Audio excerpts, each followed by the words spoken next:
Time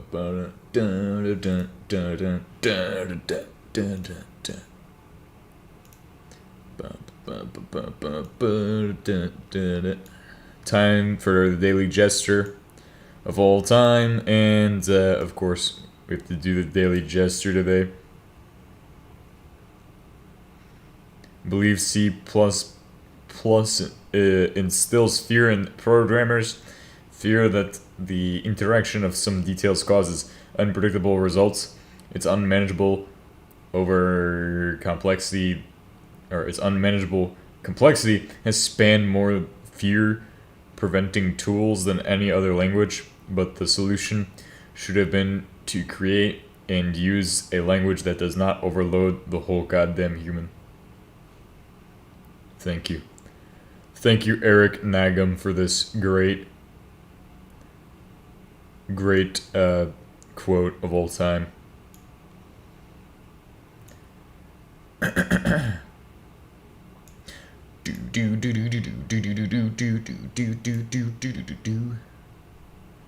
Sorry. We're using the Jensen background today. I felt in an NVIDIA mood to NVIDIA Max today. I felt like it was an NVIDIA kind of day. Honestly, I feel like it's a put that on the left and put this right on top of fucking NVIDIA CEO face. That way, anytime I fast fetch, it'll just be Arch Linux there instead. It's kind of an Elder Scrolls 4 NVIDIA day. What was I doing? Fish AI Vex D. Oh, I was gonna implement task pool for my shit. So this is what I've gotten so far for the new future of Fish AI. I don't even know what I'm doing, bro. I'm gonna be honest.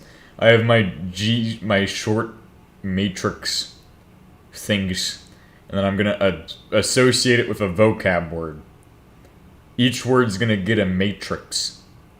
Maybe it needs a cuboid matrix, but I'm giving it two-dimensional matrix. And so, if you got a matrix, right, and you want to be like, how do I select an index? How do I determine this? Well, you probably would write a library that has all those functions.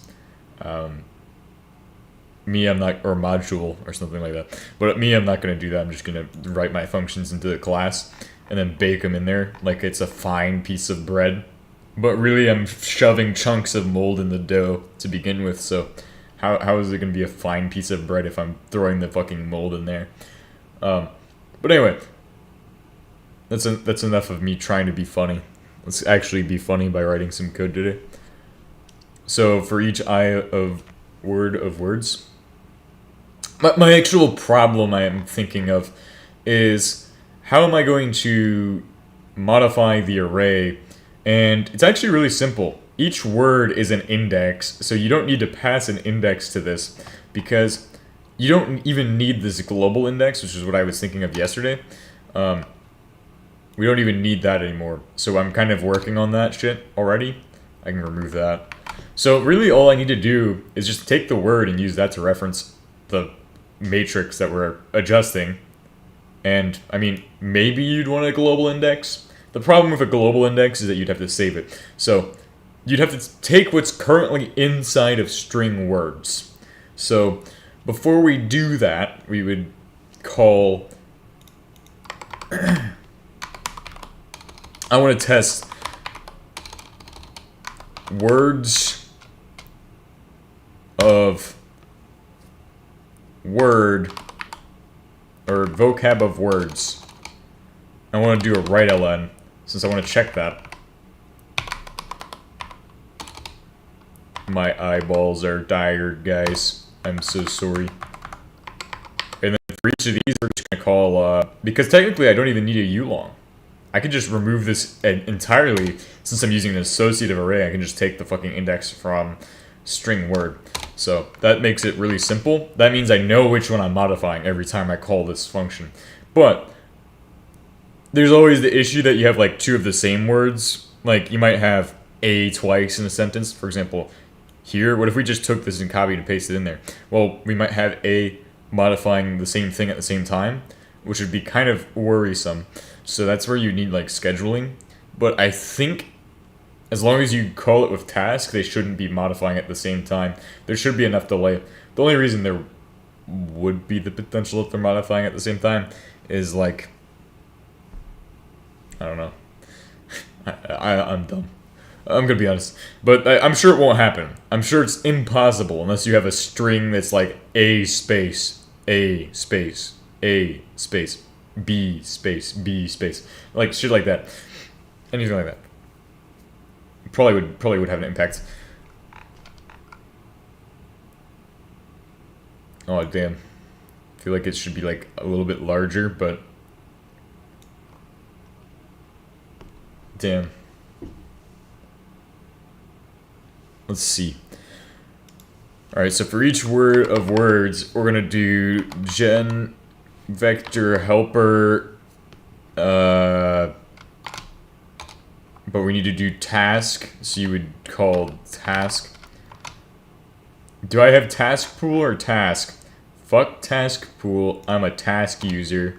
Task cell, gonna be honest. It's like chud cell, but task. I execute a new thread, by the way.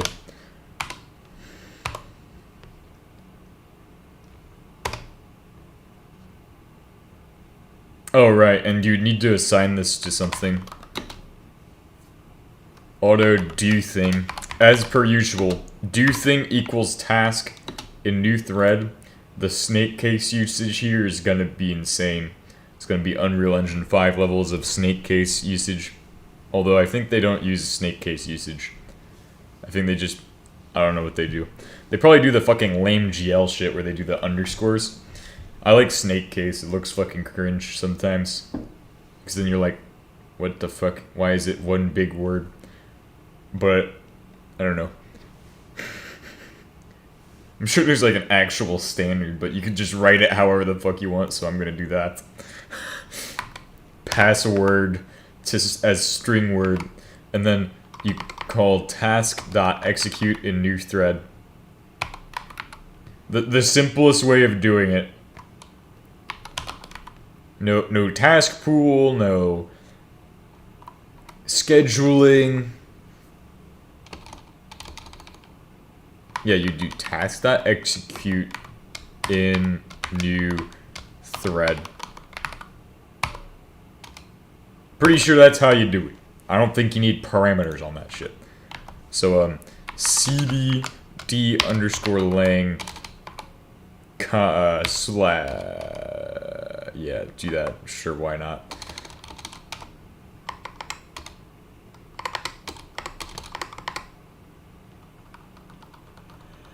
Which folder am I in? Vector Maxi?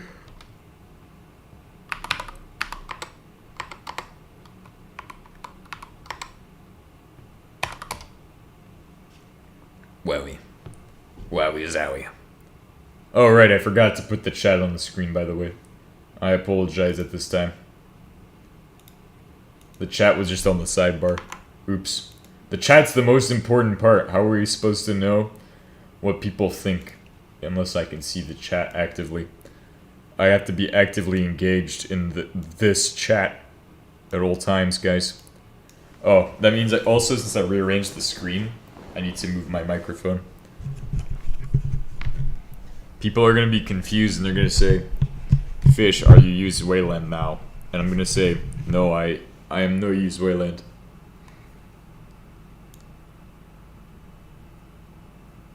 There we go. This is a lot of Blackwell. I don't know if I can handle this much Blackwell. What are you building, bro? We're going to build Super Grok. Grockenheimer the Third. And it's going to take over the world. We're going to build Grockenheimer Opus. It's going to become Death the Destroyer of Worlds. Calling non-static function gen vector requires an instance of type input. Fuck! Wow. Static void. So we just need to call static void. That's fine. But then it's going to need to static. which I think everything is static in that. I think the only thing that isn't static is word. But we're passing it off, so it should be fine. In fact, if we're going to pass it off, let's pass it as a reference.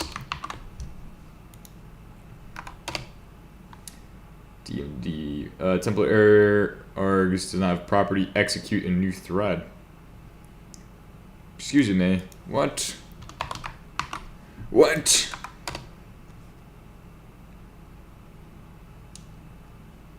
Task dot execute in new thread. Am I dumb? Pretty sure I've done that before. Open Fish AI 1. The first version of Fish AI. Bro, where's the multi-threading in this? Why no multi-thread?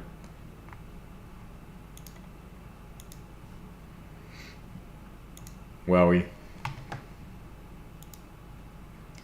Fish AI 0. Parser.d.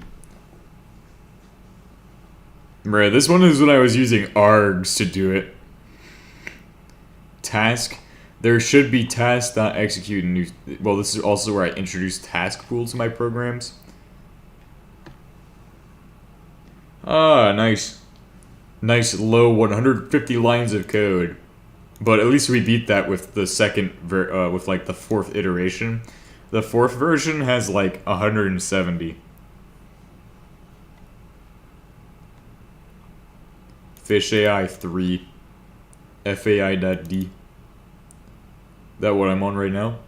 Oh no, this was gonna be where I call it with things.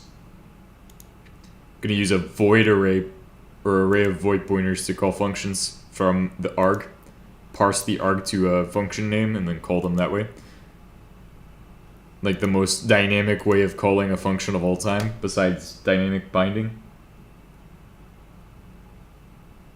Or process communication. Actually, that'd be the way to do it, honestly. See, the way I would do, like, handling I.O. would be, like, if you enter the program, then you have a concurrent thread that's doing message passing with the main thread to handle the case handling. So that way the case handling is offset from the main thread execution.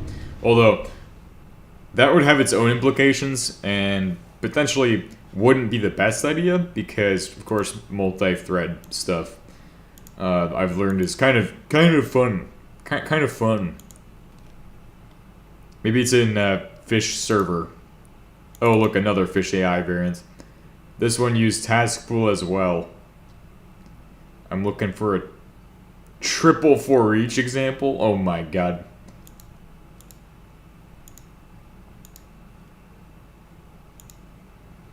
The triple for each vector maxing. Well, I know Jarvan doesn't have it. Jester has it, though. I've made 2 versions of Jester. Good. Jester 2.d. I actually need to update Jester soon. Jester is due for some enhancements. Augmentations. Ha ha ha. This is the program of old time right here. This is Jester.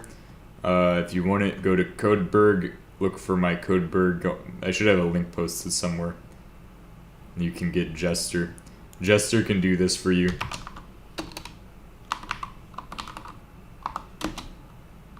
Hello.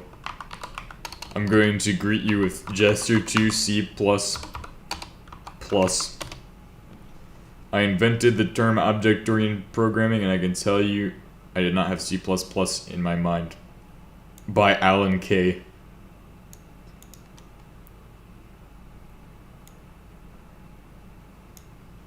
Thanks to Alan Kay for the greatest quote of all time. Version Amogus. 36M Jester. Bro, how do I not use task? Why do I never use task in any of these programs?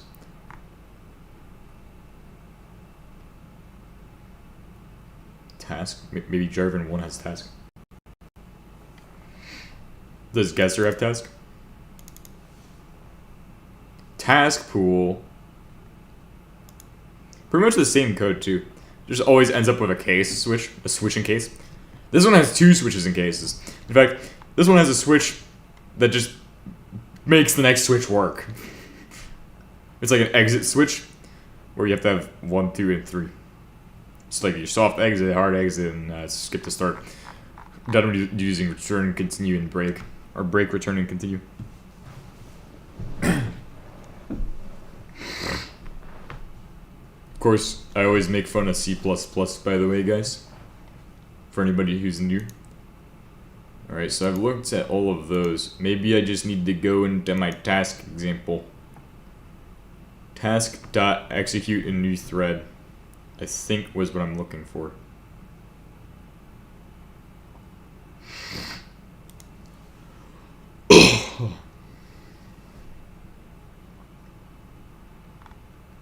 Bro, where the dealing at? Where are the example program examples?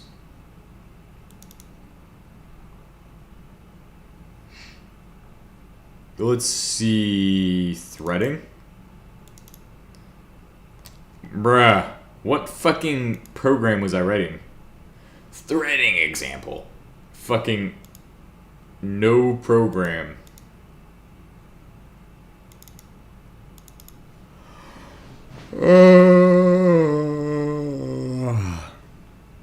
Do do do do do do do. Do do do do do do do do do. Maybe it was one of these, like encryption 3, maybe. What are we doing here? I'm trying to figure out why task.execute in new thread is not correct. I think I forgot how to use task. I've been using task pool so much. Let's check this one. This one should have task. This is also when I didn't know how to do selective imports. Bro, this program was back when I was fucking brand new to programming. Nowadays, I could cook up 10 times the program with 50% less code. I bet. Although I don't remember what this was doing anyway. And I don't really want to try to read through it to go, it needs to do this. And I also didn't know what I was talking about, probably. But that's just always true. Chunk build, and it calls core count. Why? Why would I... Okay. And what am I using for parallelism? Worker.execute in new thread. Yeah, so execute a new thread. Task run. Well, actually, I'm dumb. Bro, I just put task instead of do thing. I'm a fucking idiot. Bro, but level up of my code, right? So let's look at beginner code versus future code. Actually, better example would be if I opened like the other one that I just finished working on the other day, which was like the one we were working on for like the past few streams, which wasn't really that much that advanced, honestly, but it was like kind of just lost interest in that program. Bro, I write programs and I lose interest in them so fast. The only ones that I've actually completed are Jester 2, just because it makes fun of C++ enjoyers. Makes it super easy. Helps me out a lot whenever I'm feeling down.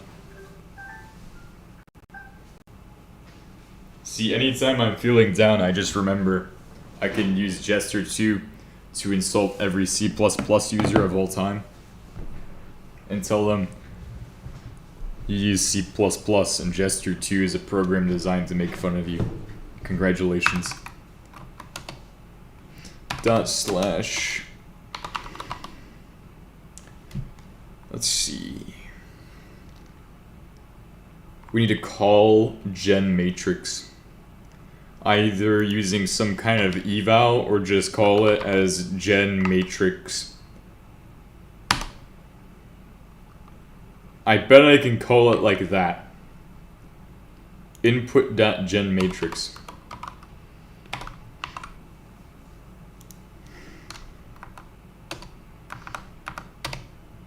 Oops.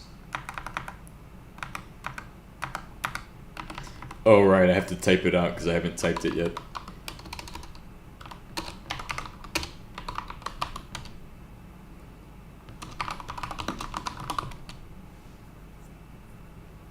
Now, gen matrix should take word, pass it off. So for each word of words, should pass off to here, which is a static void to write vocab of word, which is nothing. So we can also try evaluating if that is present and then writing out what it is. But it should write nothing, I think. So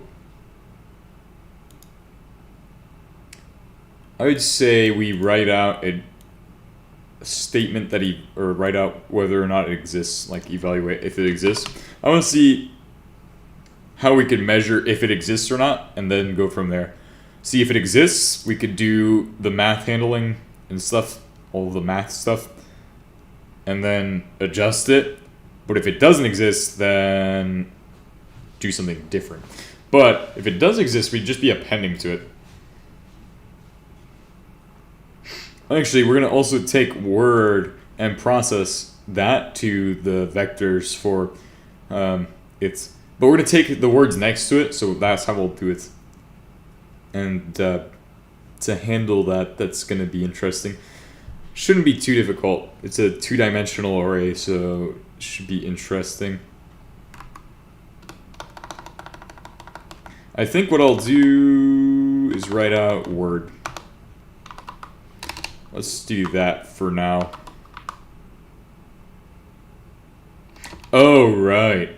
This is a for each loop. Oh, okay. chr.writeLN. Yeah, that's what I was going to do first. First, I'm going to build it.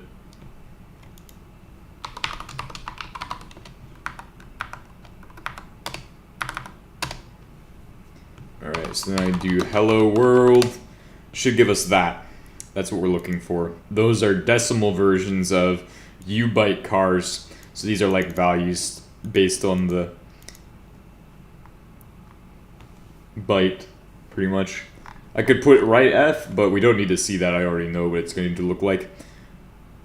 Instead, we're going to take this. We're just going to put each of those through a process to make them into shorts. Now, they're going to be positive shorts. They're probably going to pass the integer. Well, no. So cast to U-byte.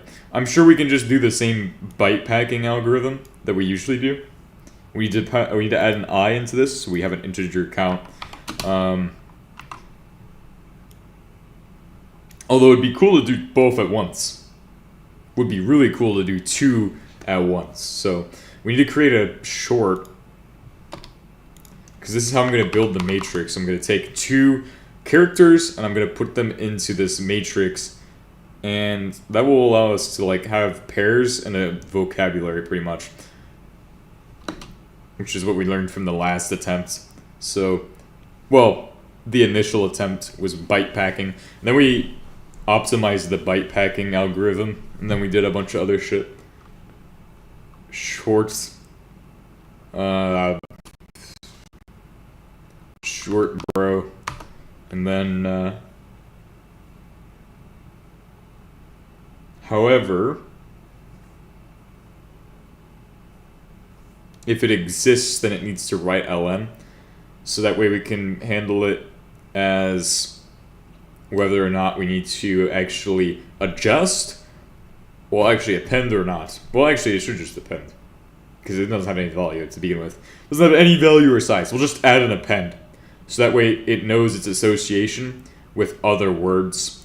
The problem is that we would need to have like a way of identifying what the matrix references, or we would know we could match the matrices from this to like another word. for example, you just compare the... I gotta write that down. Compare vector to other to match. So that would be like if you wanted to match them. So like if you have a vector from this matrix and we just append vectors depending on the word next to it. So for example, we can grab the index of the words next to it, put them in the matrices, and then like from there do stuff to like figure out what words were next to it, what words typically go next to it, honestly. CMD exit. Oh wow, it still processes that? Okay, that's an issue. Yeah, because that should be just not continue. Should literally just exit the program.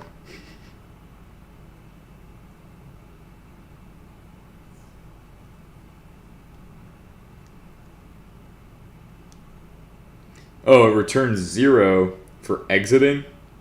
No wonder it does that. Alright, try that.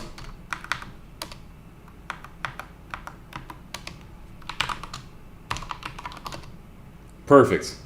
That's what I'm looking for. That's fixed. Let's see, we have a return 3 and return 3. Those ones run continue.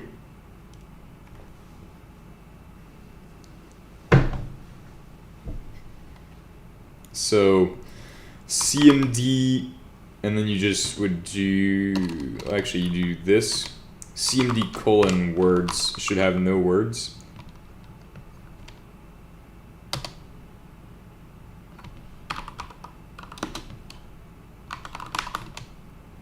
CMD colon words. Ah, so it didn't store the words. Well, that makes sense though, because then it wouldn't even touch the that. Write on words and words pointer.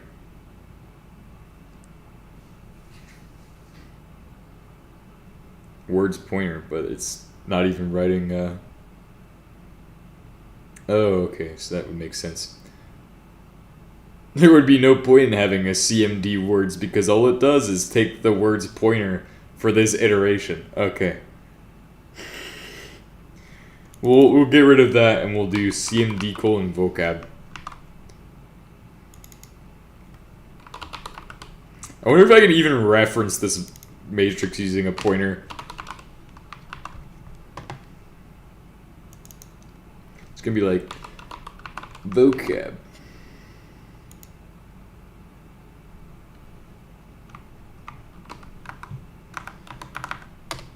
Yes, no property pointer for vocab of type that.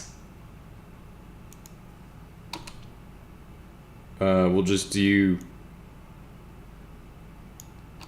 this. Bruh. Ding, ding, ding, ding, ding, ding, ding. What if I just write ref vocab? Because I don't want to...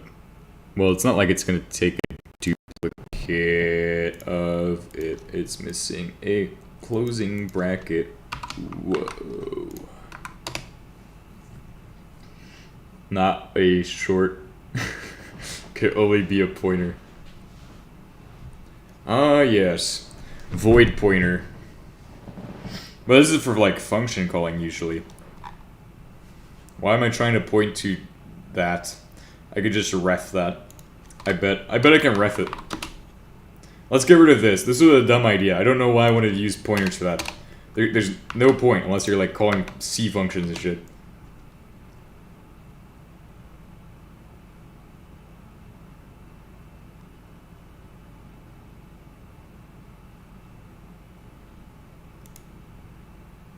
Oh, okay, so it doesn't... Oh, that'd be if it was a function that pulled it. So, yeah, actually, this would just be a reference. No need to put it as reference. What? Unidentified identifier PTR. Where's it at? Where's that hiding? Oh. Yeah, see, it grabs the address for vocab. You could also write out an address using the ampersand before it. That's a way of doing that. If you wanted an address for some reason.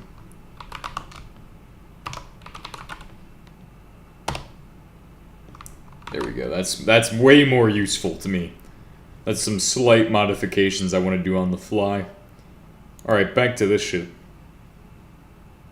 Let's look into fibers. I have never used the fiber in any of my programs. So we're going to go up to Todarch or Arch-chan or whatever the hell.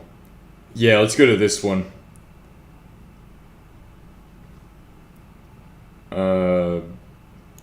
This. Wow. Such wow, guys.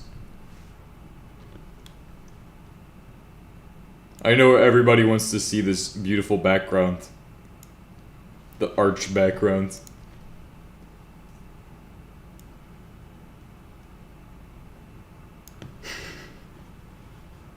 Anyway. Delaying fibers.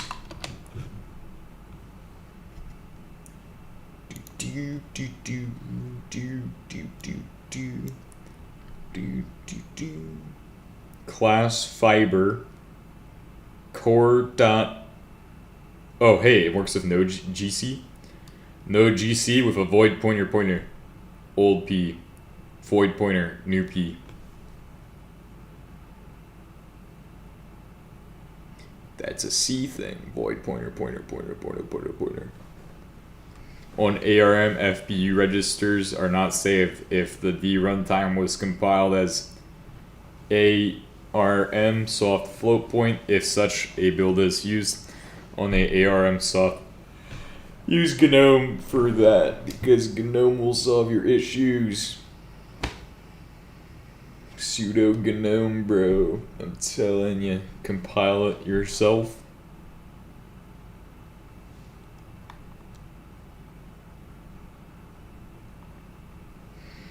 So void delicate, the fiber function. I see. How does one call a fiber?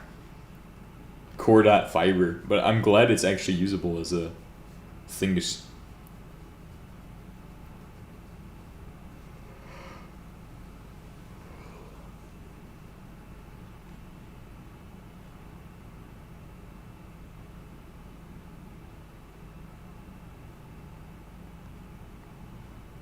Whoa.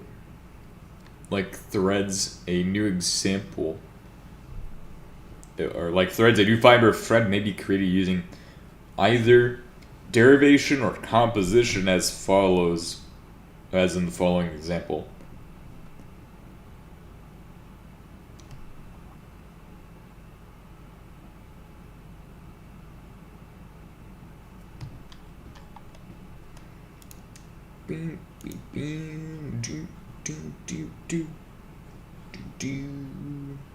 Which core.thread? Defined in the module core.thread.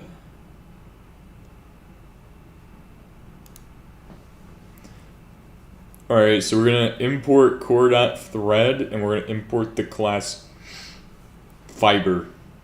We're gonna follow this stuff. Yes. Like this, by the way. By the way, like this. Alright, let's go ahead and do it.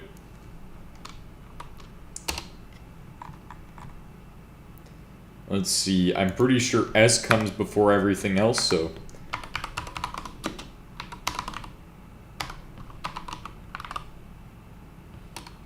Yeah, it is core.thread, colon, fiber, and we're gonna call fibers from these to handle the byte packing. I wanted to try to avoid this, but I'm pretty sure we can operate both fibers on bro at the same time. We just need to mask half and the other half.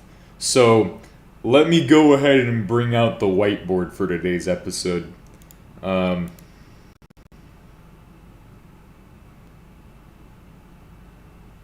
would I hide this at? Right here?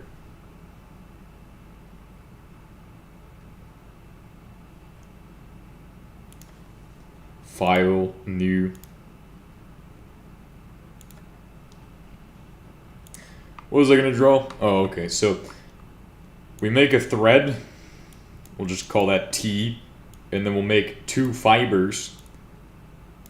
We'll have them as F.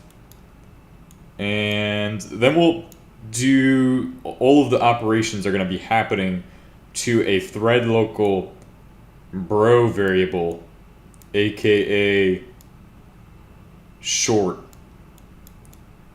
bro. So to do that, we need to have both of these operate on bro at the same time.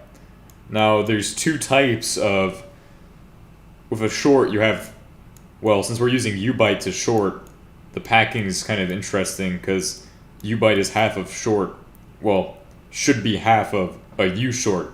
Now doing a short, you have unsigned and signed. Now this is kind of interesting because this means if you're doing from 0, it's probably something like this, which would give you like, potentially this is what a positive 1 would look like. So that's probably what positive 1 looks like. I'm not sure exactly how shorts work. Besides, I know that they have 2 bytes, probably? No. That's the uint. The uint has 2 bytes. Ubyte, oh wait, well that's in the name, it's a fucking byte. Of course it has 2 of these halves. So then where does uint fall? I always thought uint was like 4. But anyway, you have like 4 zeros then. Or well, 8 in front and 8 in the back. And then this is like negative. If it's like 1 here, that would be like negative. So that'd be like, you have a negative number. Anyway, that doesn't matter too much. But to pack it, you have, well, you could fit 2 U bytes in there. So all that matters is, it's 2 U bytes.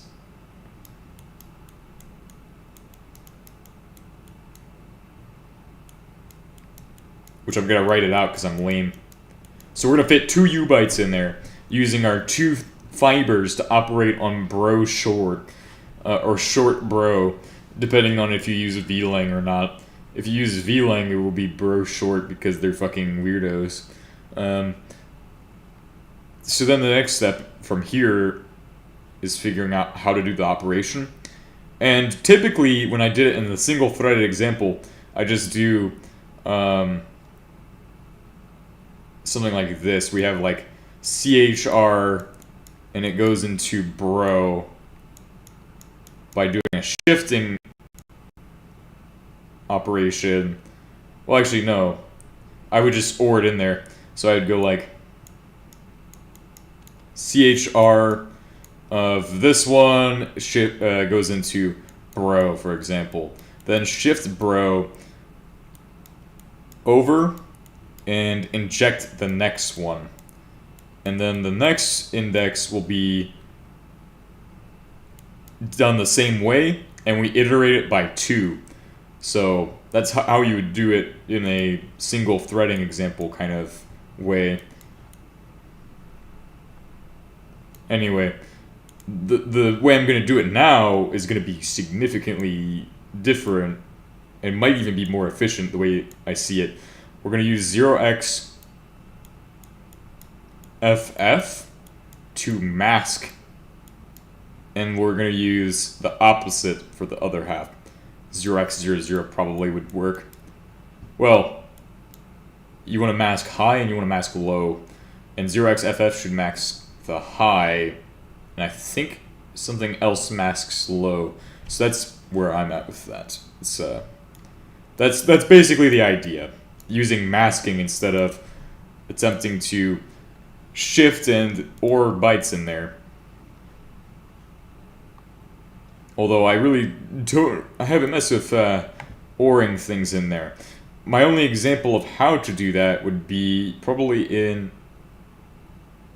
this one. Or was it another one? But I had one, probably in the original one that we worked on. Which one was that? Was it like parser.d? This should have it. Yeah, we have some shifting going. No, that was before we entered the era of bitwise operating. Instead of fucking whatever dumb shit I was doing back then. I'm trying to find, bro, I have so many different sources I've written that just never went anywhere for this shit. Vect.d, threading.d, guesser.d. I guess it'd be this one. Yeah, this one has it too. This one is where the U short bro reference comes from. U short bro. Yeah, so this is probably where I use masking. Write FLN. Oh, I probably use masking in some of the later programs too. Because that's how you would write it out as bitwise. The double for each is killer though. Use grep U short.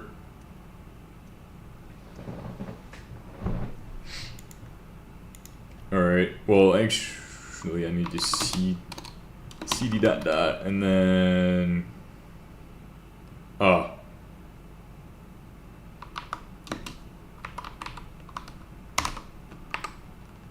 don't need to grep for that. Actually, I need to look for something else. Should be of one of these.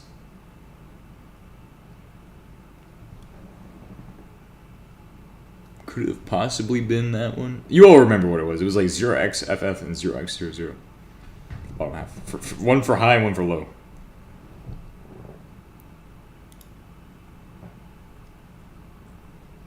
Because you can use that technique to insert as well. It's this one, I think. We'll see. What was I doing in this one?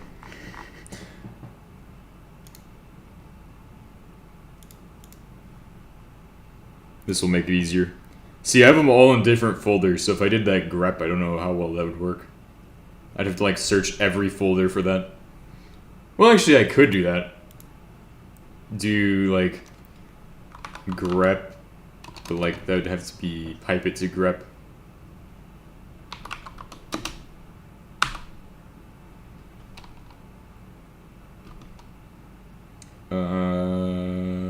Cat home slash delaying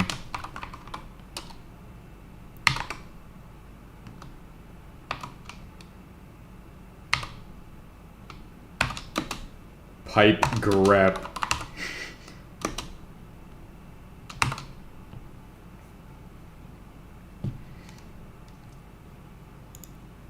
zero x bro 0x FF.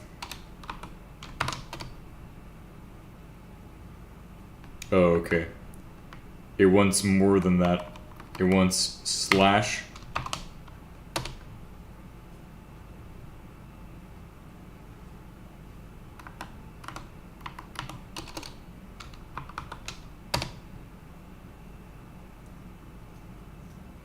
What happens if I don't grep it?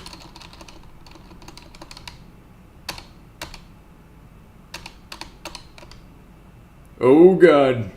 NVIDIA Jensen, no. What the NVIDIA have I unleashed on this planet? Planet of the grapes.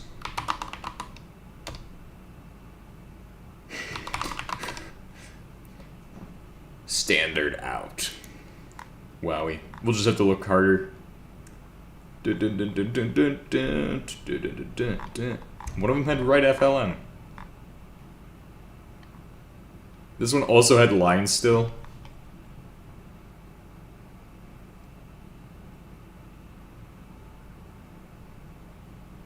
Why is Jester 2 one of the ones I just opened? Oh.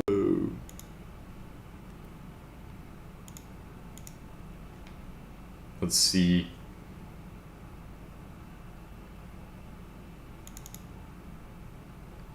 Not that one, the next one.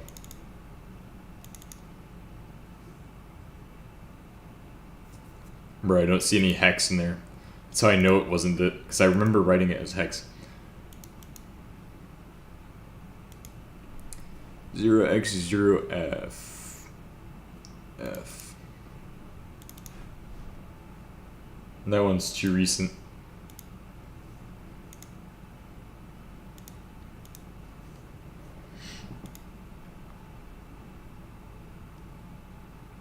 Guess it would have been this one then? Yes. This has to be it. Has version dev.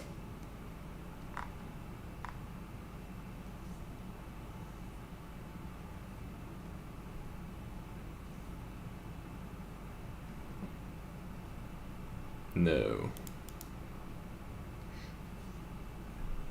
But ideally we call it both in two separate fibers. So let's make a fiber then.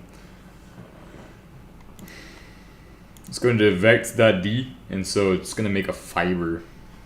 Need to go to my arch tab. We need to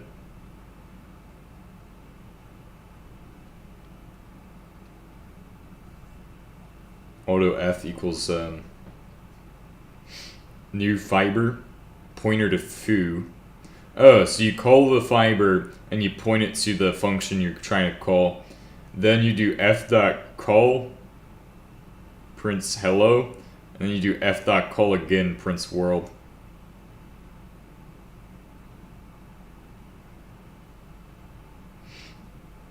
This feature can be used to implement concurrency where multiple fibers cooperatively share a single core. The advantage compared to threads is that the resource usage is lower because no context switching is involved.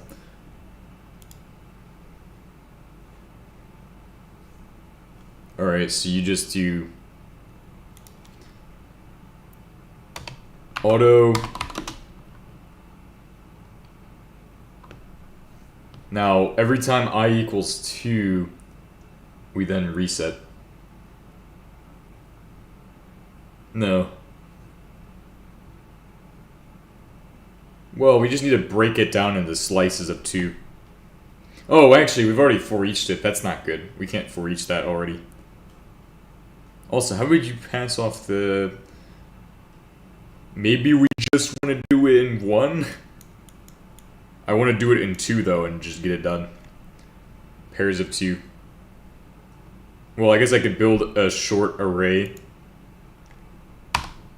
Or just do U short slice. But, I mean, at this point, we've already for eached it. Or we'd call a fiber for each one. Oh, there's a lot of ways to think of this. But I think I'm going to use the masking technique. We're just going to do it in a for each loop then. We'll remove core.fiber for now. We'll just comment it out. Actually, yeah, comment it out. Yeah, we don't need it right now. Even though it'd be cool to like do them super parallel, I don't know how well that's going to work. Because then I have to pass 2 off. And I'm already doing all the math to process it down, so it's just going to be as slow. So adding that extra step just complicates things. Unless I pass each of these off to fibers instead of using tasks.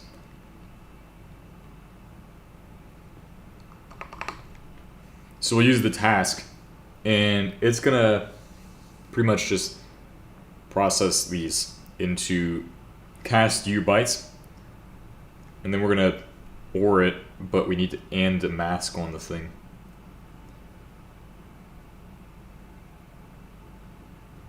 Huh.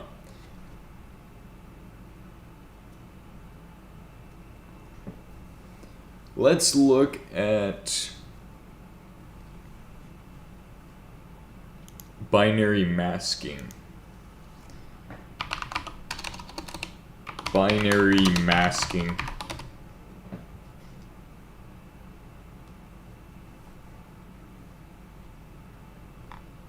Here we go. See what is bit masking. Fairly, because I forgot how to do this shit. Okay. So you have mask 001B. Look at these. These are examples. So if you did a high one, you would do like F in hex. Hexland. Doing that one. Then you're cooking.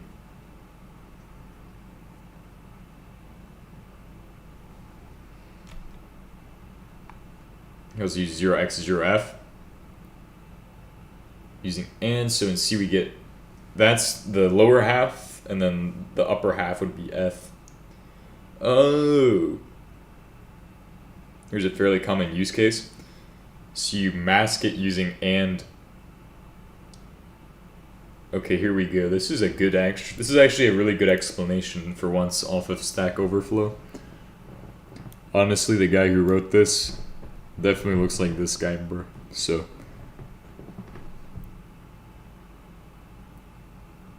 24 is 0x01, so no masking is necessary. Is 0x102, so we get a mask to get 0x102 or 02. 0x01, 02, 03, 04 it is shifted 8, so we must mask to get 0x03. So he's shifting it 8. Here is mask, no shifting is necessary. But you would just like inject it by ORing and then masking, I think. I think we can do that. And 0x0f. And then we just operate off of it at the same time. Notice that you could switch the order operators above. You could first do the mask and then shift. The results are the same, but no matter how you would have to use a different mask. On some ISAs, small integers can be used more efficiently as immediate operands, optimized into that. Good answer. Masking be applied for setting toggleable specific bits or XOR. Masking, bro. How long you been doing programming? A little bit, like 8 months now, almost. Oh, actually, since like March. So we're gonna take CHR. We're gonna cast. Well, oh yeah, we take bro, we mask bro, and then we will do a formatted write to see what it looks like. But I don't know if I want to do write FLN because it's like a 0%. We'll do write FLN. We'll add it in there just to, so I can look at this shit. Because I forgot how to do the that's write FLN.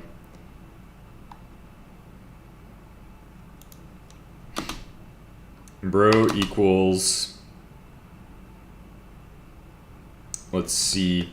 Let's say I want to put in CHR, so we're going to shift bro by CHR. Bro shifts right, shifts right 8. No, we would pipe CHR and then mask F. And then we would pipe the next CHR in there as well. However, this should be done in a for loop. Instead of doing it this way, we'll use a for loop to do this. I've changed my mind because I want to use a for loop since it will be better suited for a double iteration. Since we're doing 2 values at the same time, so we'll just implement this as, let's put ulong I semicolon. I don't think it's ever gonna need to be a u-long though. Let's just do a uint. Technically, I think we can get away with a u-short, but I'm not trying to risk that. Let's put that in. Let's go ahead and put in my eval for when to run and when not to. We'll take word.length. Technically, I could put short bro into this, but we're going to take it out of the for loop, so let's leave it there. Word.length. We're operating on the indexes of the range, so after this one, we need to do I plus equals 2, which also I needs to be initialized as 0. So that way it takes that, does the indexing correctly. Let's see, does not equal, or we would just do a safer method would be use less than or equal to, but you wouldn't do equal to, because then it would just iterate one past it and then you'd get an exception because it would be too high. So then after that we just need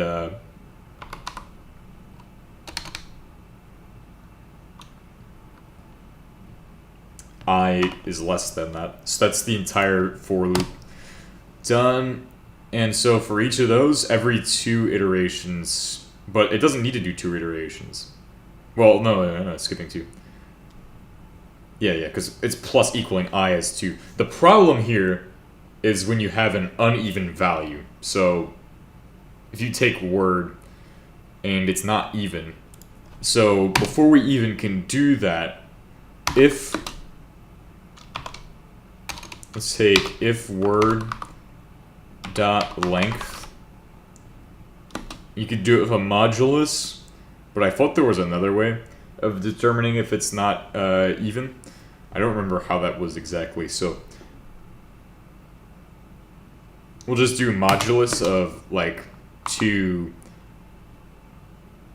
does not equal 1. Since that's a surefire way of getting there. Hopefully that works and I don't need to add any parameters on there. Then it can execute the for loop. Well, actually no. Instead, we take word and we append space. That means we would probably need to take a copy, but let's see if we can do it with a ref, because I would like to do it with a ref instead. Word appends space. That way, it will give it a surefire value that we can just be like, yeah, that's a part of the vocab. There's a fucking space after that. Because it was an end piece of a word, so like this is identifiable as an end piece.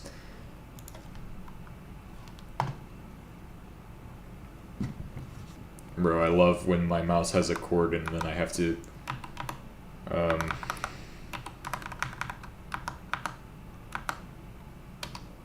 oh, okay, that just worked.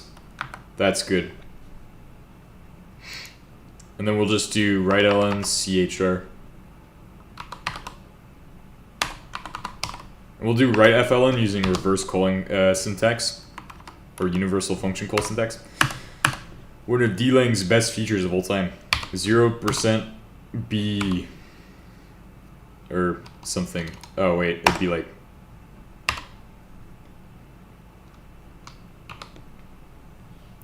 0% B. How did I do it here? Formatted write ln, fln. Percent B.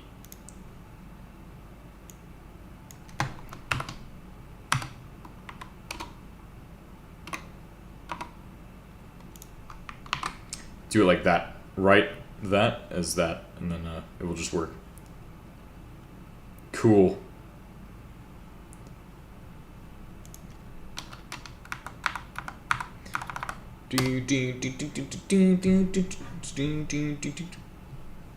Ah, right. Word of 1, and we're gonna cast it to ubyte.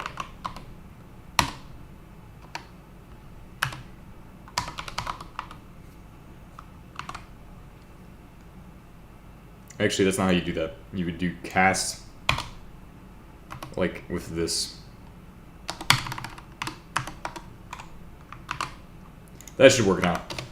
Right FLN error. I've never done right FLN with the reverse calling syntax, so let's see. Word type. Fine, I'll put it in the regular order. I thought you could do reverse calling syntax like this. For that one specifically.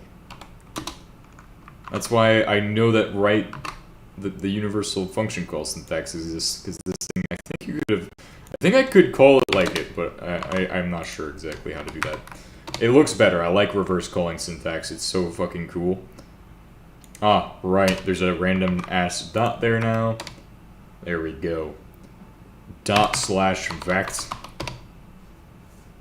Hello world. Should be executed in a new thread. What is that?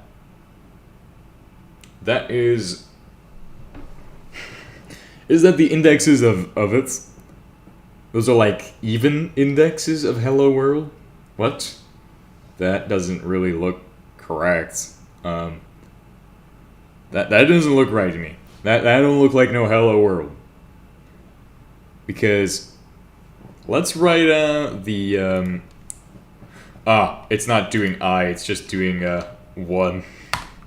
So yeah, it actually probably is working. I just was stupid in how I wrote it. That looks more better. You can see that the first 2 bits are always 1, 1, apparently. I don't know if that changes throughout UTF-8, but that gives us a good idea of what we're looking at for the new stuff. And instead of doing a cast U-byte, we're going to start doing the short. So we're going to take bro, for example. We're just going to write out bro using the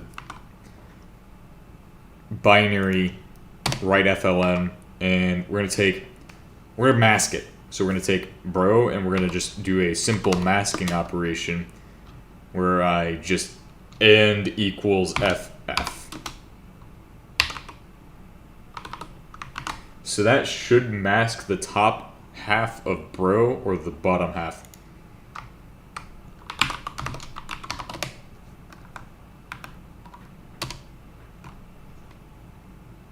I'm very dumb sometimes. I'm getting that Fortran brain set.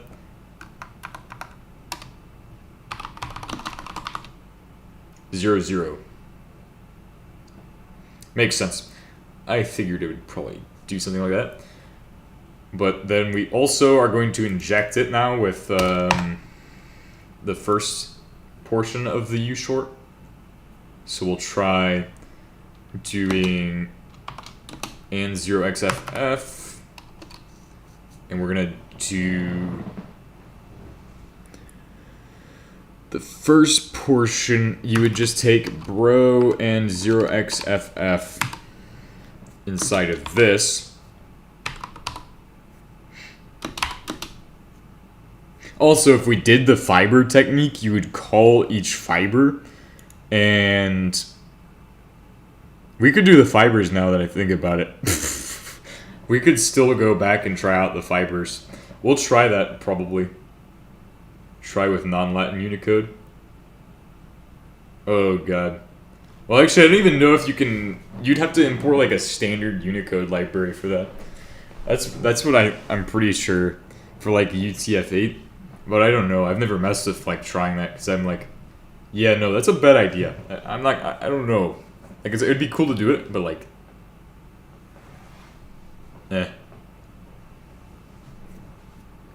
All you need is a program with void main and write FLN 0x%b and then whatever you want to write out. So I don't know. That's something I don't really need to look at.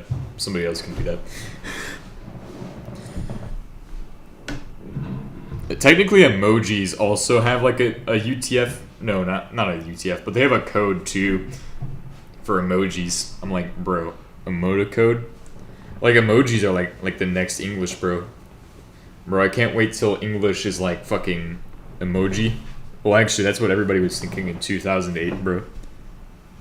during .com bubble. Nobody expected that it would end, bro. And that we'd have emoticon language, actually. So I'm kind of wrong. Yeah, I'm wrong. No, I'm sorry, I'm gonna shut up. Let's see. We need a pipe equals... No, pipe equals... CHR. Or, word of I. But the problem is we're doing iterations of 2. For the low value, you do 0, 0. That's the low mask. We'll see what that gives us, though. That should give us, like, a low mask.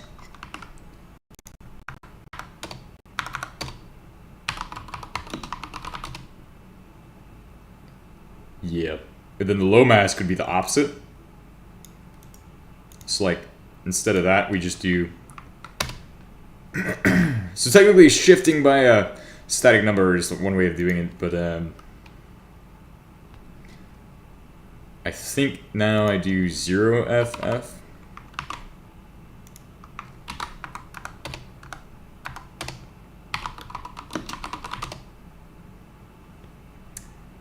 Ah, because that would be the same thing.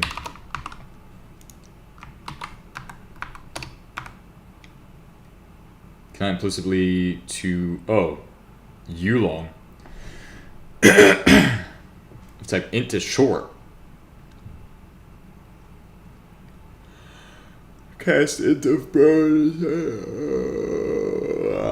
Cannot implicitly convert expression cast int short bro to cast int.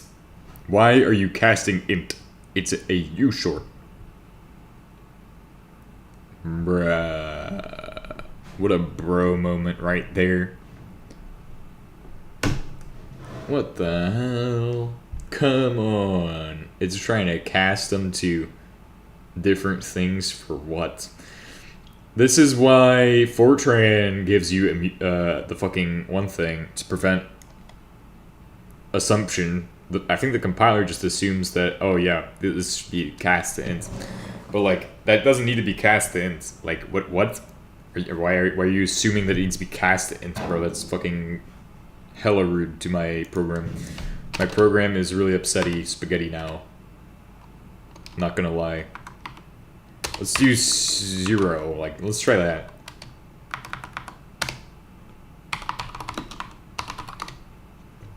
What? What? So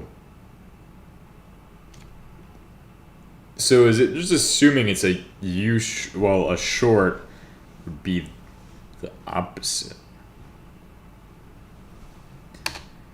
FF. Yeah. Let's try that one. Let's see how that does.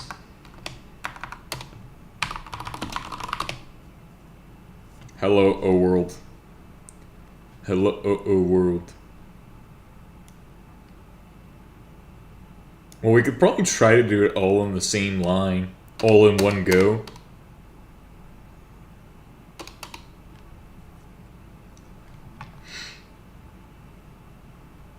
Let's see if we can do it all at once. So you would do that, and then you shift it.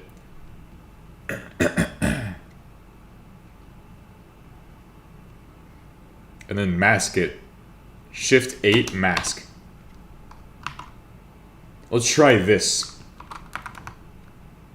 Bruh, this fucking mouse is killing me right now.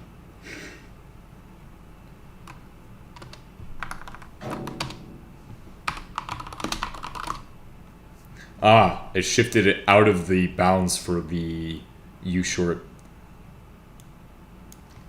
Interesting. What? So, U-byte is 4-bit, I guess. How does that work? That's not a byte. I thought a byte was like at 8 bits. Could have swore a byte was 8 bits. Is it just 4? I was fairly certain that... Oh, these are 2-byte. Right, so then delaying short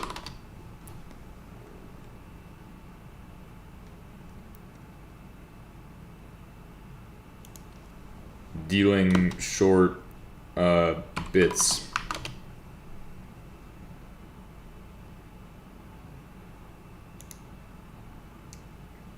Ah, okay, so we have 8-bit for bool, byte, u byte. Short is 16, so yeah, short should be 16. Although, not sure why it wants to play games like this. We'll see. Because it is 16, and then it only accepts a u byte.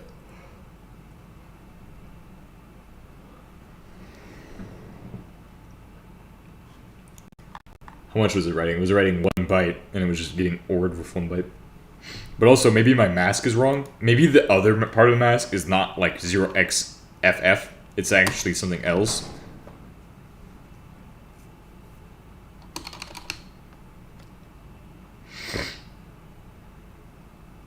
So that would mask the high number, though. Actually, we just pipe this in. Well, yeah, we could do the pipe and shift technique, but my goal is to develop a way to do it in one go, so that would not work. A one-line equation that's going to put everything in there at once, hopefully, or 2 lines, not 3 lines of garbage. But I think on the first one, we just pipe word into it. Let's do pipe word.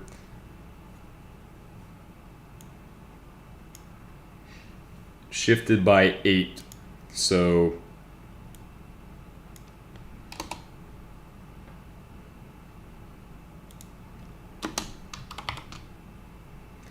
shift 8, and then don't even do the masking until the next step.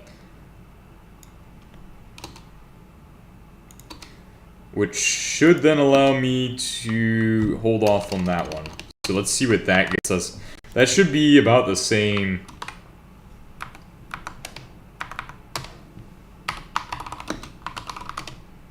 Yeah, so that's getting us to what we need, and then we just mask the low bits. So when you apply a mask, for example, bro and equals 1 semicolon. So applying a mask to that should just turn all the first half. Actually, why would I do and 1? It's 0xFF for the top. See where that applies to.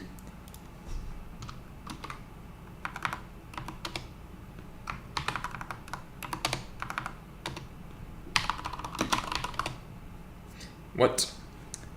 What? What the hell? I guess it's not writing it out correctly, but it might still have all the shit in it. So you would do that, and then after you do that, then you pipe. First do this, then pipe word of 2. Word of I plus 1.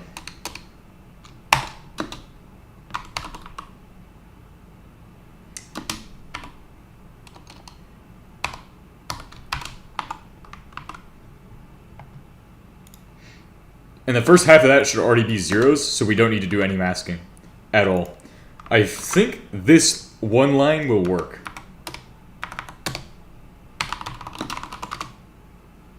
That looks about right.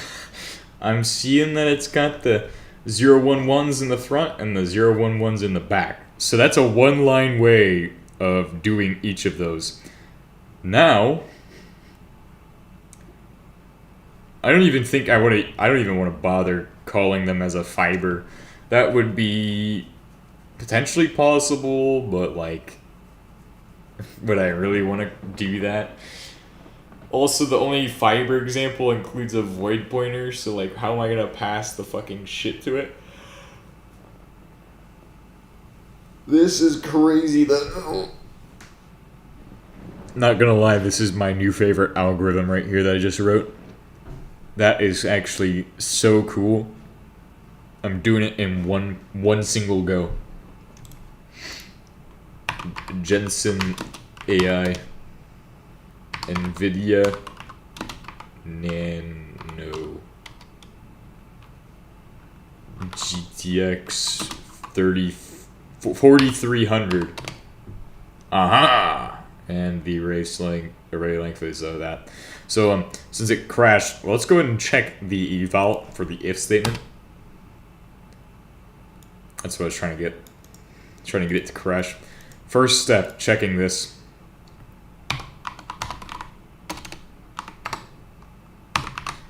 That was fun. Fun stuff, by the way.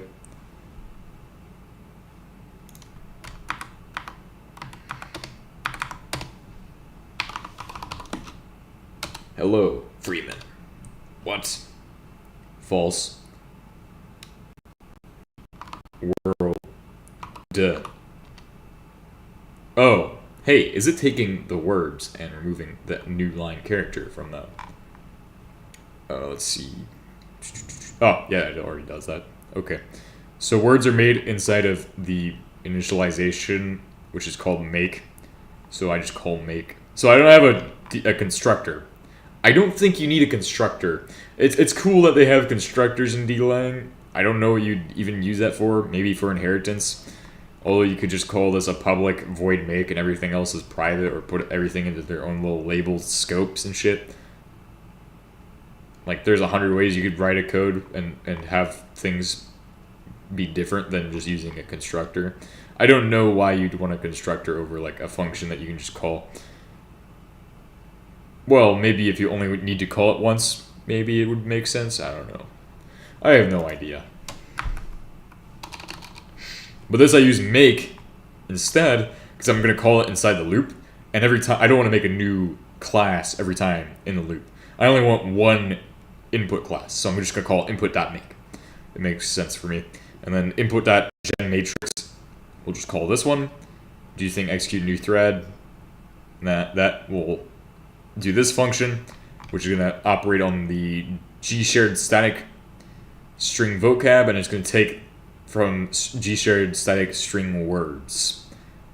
They have to be gshared static because this is a static, and threads are going to be involved, so I'm doing gshared since that means global shared. Pretty much means any thread can access it regardless. So that means you don't need any message passing, which can save you on resources, because then you don't need to have like the overhead of message passing existing while you're trying to do something that doesn't need message passing.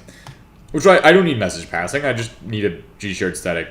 Now, that means that this has to live in memory, so keep that in mind if you try to do that. Let's see. False. GTX 4300. Core.exception. Array slice error. Vect.d 68. If input.words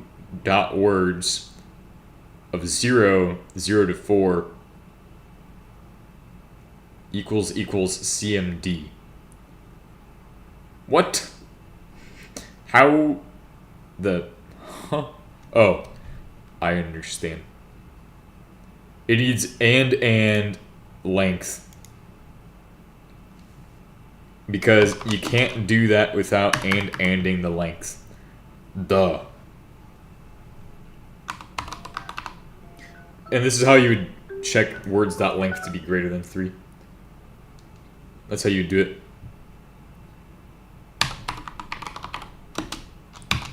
Greater than 3. So if it's less than 3, it doesn't apply. Alright, we fixed it. And I did identify our words. Huh?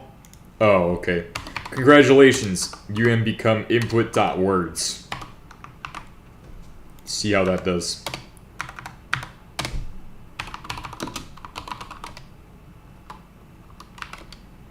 False. So it skips the second index. What? Oh! Hey! We can avoid the append. Because it's automatically going to put it in there and shift by 0. So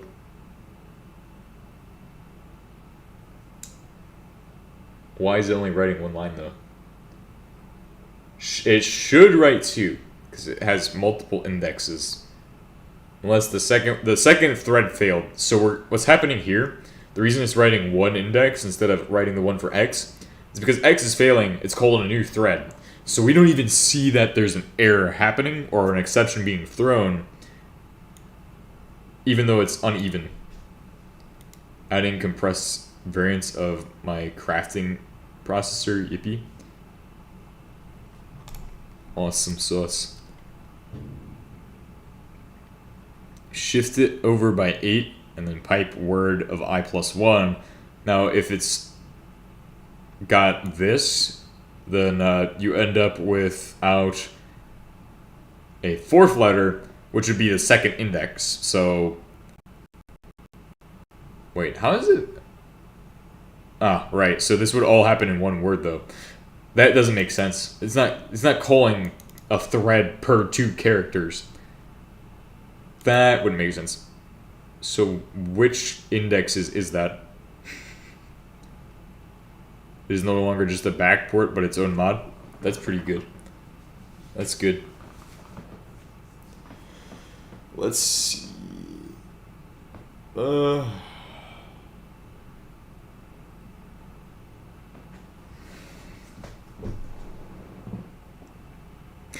It doesn't append though to it.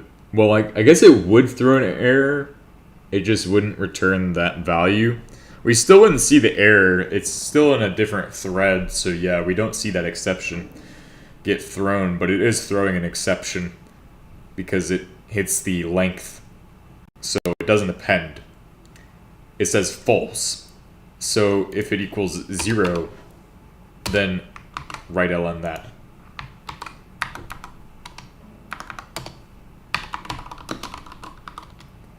True, true. Okay, I got 2 true cases. Two instances of true. Append that to the reference word, but then it's not doing anything. Well,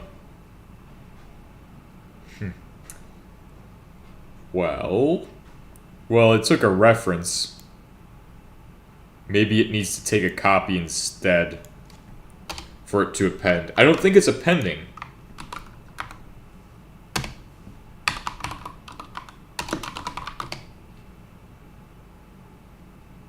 Let's say it's fine as a ref.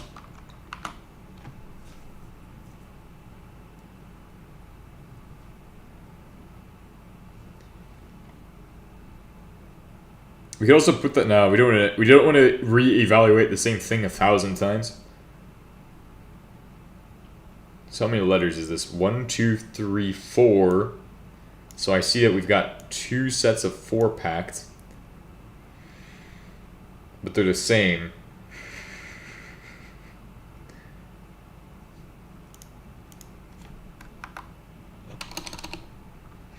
Let's do the pair and write out each character as we do them.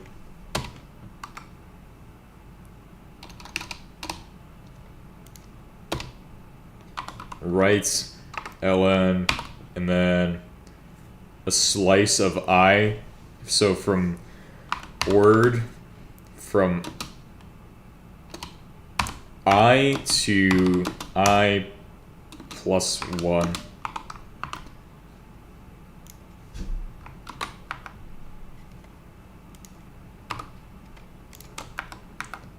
Do that.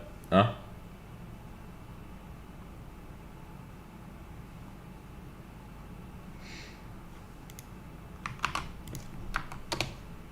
There we go.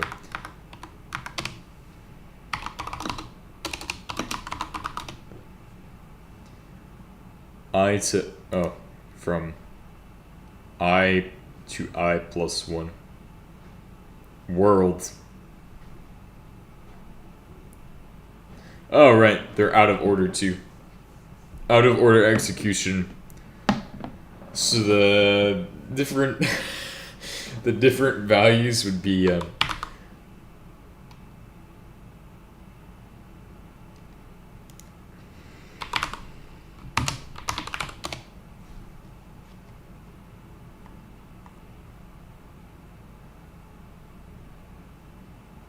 What? Yeah, I love multi-thread programming. Why is vocab doing that? Vocab should run a break after that. It should just stop executing. That's literally all it should do.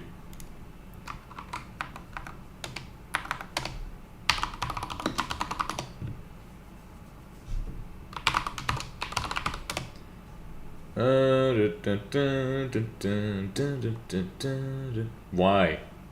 Pseudo why?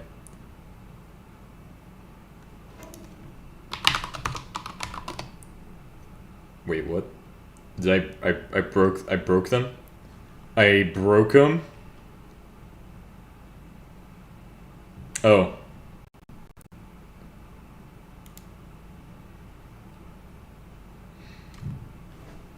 Less than 3? What the hell? I'm now confused. It's not even doing CMD. It does not even handle the CMD stuff. This is amazing. Why? Oh, I guess vocab wouldn't even contain anything anyway. Because we haven't even gotten to the building part for vocab. We're like only 1% of the way there. So like, what am I looking at now? Why? Why no worky? Why no works? We'll just do word of I, and since it's about the same length as if I put comma word of I plus 1, comma word I plus 1. It might look pretty in that case. For now, I'll work on this world. It doesn't do the last two. Why? So for I equals 0, at the end of each iteration, it does that. So I plus equals 2.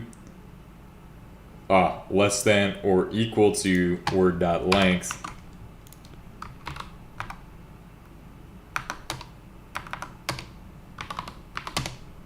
True. GT. Hell oh. But it doesn't do the last one. Let's write ln I.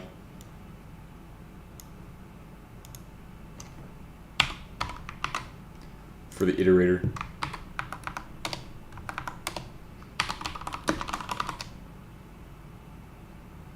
Zero, two, 0, 2.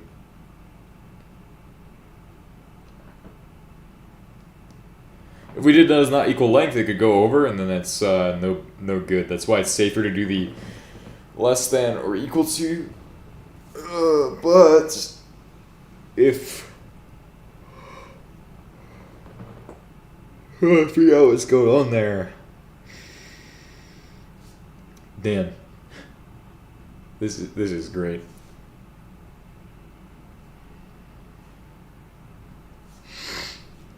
But I guess it's somehow figuring out that. But how is 0, 2? That's only 2, and I see that there is 4. Yeah, it doesn't work on odd numbers because it hits that odd point and it throws the exception, right? This is the problem. It doesn't append a space, so word appends space. However, that would mean it needs a ability to access word space, and it needs to know which word.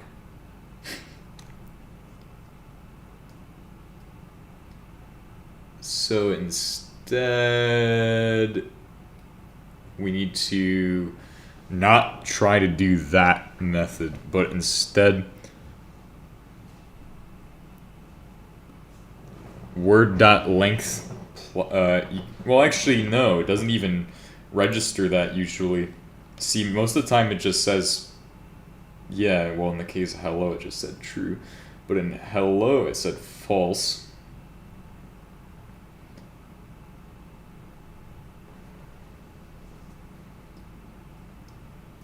Oh, okay, so it needs to equal 0.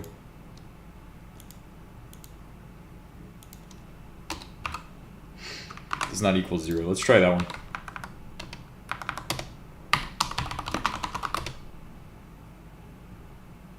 Oh, it worked. Fabulous. Good. Good.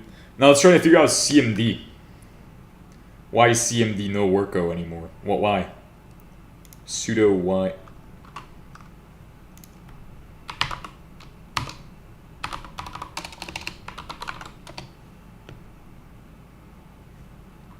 CMD doesn't work because input.words.length, right? So input.words.length is the entire array.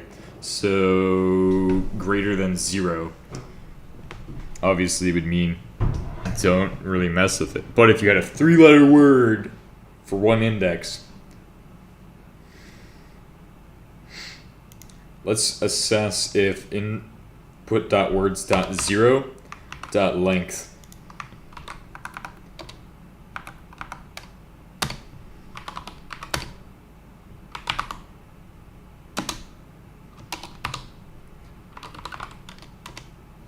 boom. Case 1, do not do case 1. Do instead we will do a return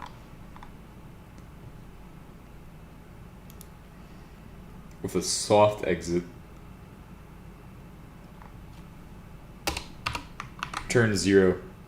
Actually 3.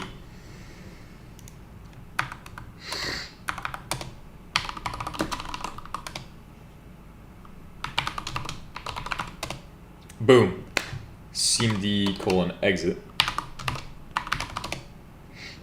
Nice. I have achieved some good stuff today.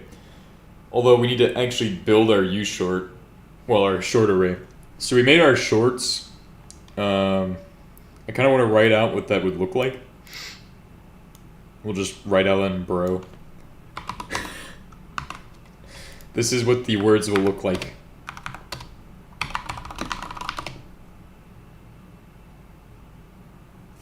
Very big number. Don't know how you make them negative, but I think if they go past like 32k, then they become negative. Although, I think the only one that does that is like QQ. Maybe like... I don't even think there's any that will get past there.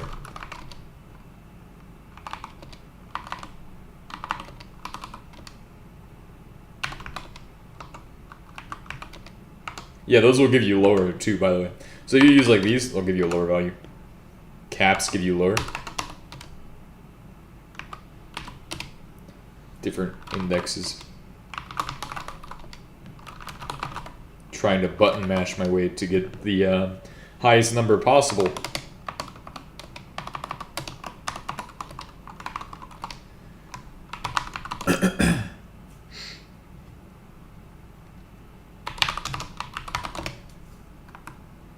So we can do dmd vext2 or vext the d and add in the functions that will put it into the uShort array. So we'll take uShort, but we need to find first the index. So the correct index is word. So we will find word and we're just going to put it on word. So the way that works would be we call the index word. Before you can append to it, you set it to 0. So you go and you need to have a uShort available to it as well. So, well, this would already be available, so we can just call word vocab. Call vocab. Vocab and address it by word equals 0 before we even do anything. So then we just call vocab of word equals 0, but that's done using if, and we can do that using the other, probably fai.d has it. No. Open, back. There should be another one, like example.d should have it. Bytepack.d.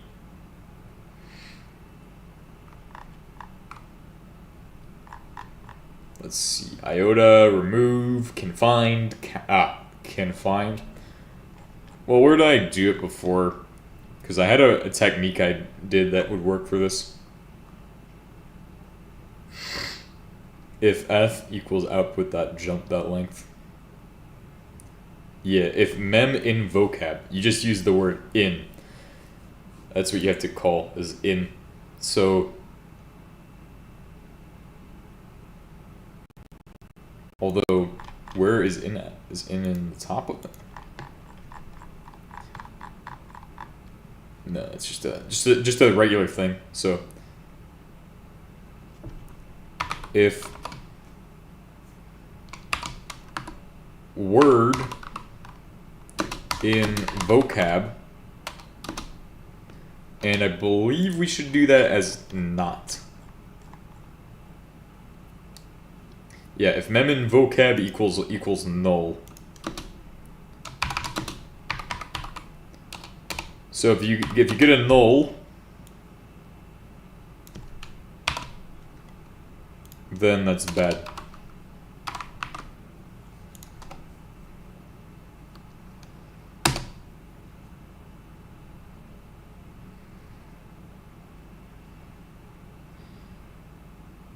Type into ushort. What the fuck? Ushort. Where are we converting it into ushort? Oh, okay. Cast ushort 0. Or we just declare a constant for that.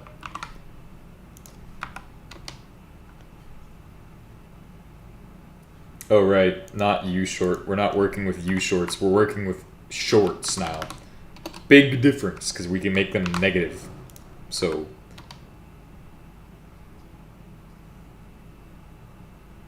for like vector math, I guess. Although we could also do it with floats. Technically, floats are just the bigger, more points, more bits. Fortunately, we're gonna go ahead and, after we figure out how to fix this shit.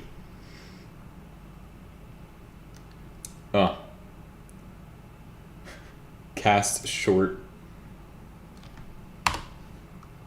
Sure. Well, here I'm setting vocab of mem. I'm stupid. We will do vocab of word equals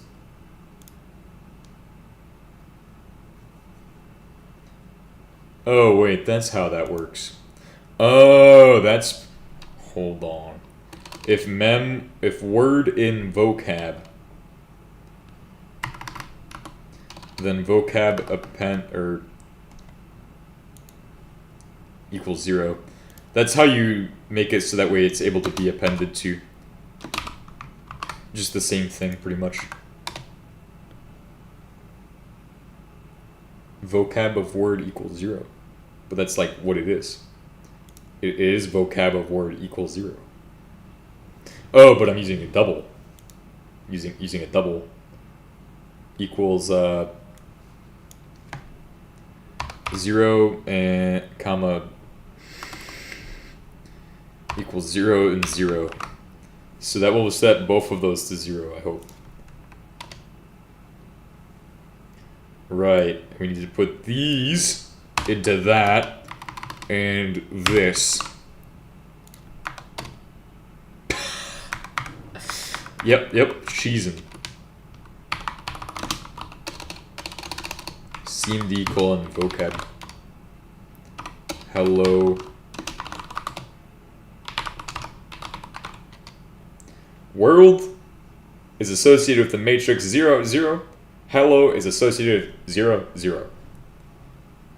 congratulations, now you can use world to call a matrix and hello to call a matrix. Now, what those matrices contain, that's going to be the words that are associated with it, like words that it's found next to. So that's how we're going to update those. Obviously, we're not taking this word and then we're putting it in there. We need to then send it back to another one, I think. So either we send it back into another variable that just floats around in your memory and just hogs up space that gets reinitialized every time we run the loop. And then we use that, append to that thing, and that's how we build the matrices for each word. So if a word is in there, then the word bro will be appended to any other instances of word. So then we would for each words again, and then we'd send either we send these back and then we have them go to the thing, or this thread in and of itself is gonna pull words and then it's gonna try to figure out which words to send to. So I'm gonna add a to do for that, and then we'll go on to Fortran for today.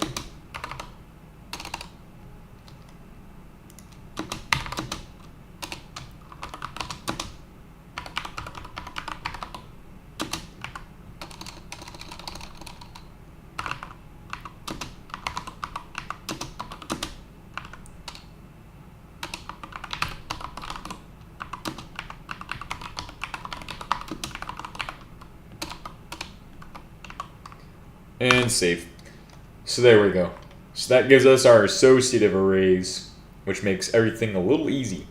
Plus, it's really easy to read too. I really like that, because then I'm just like, I see world colon, and then I see my index. So I'm gonna go, oh, well now I know that that matrix is world, or yeah.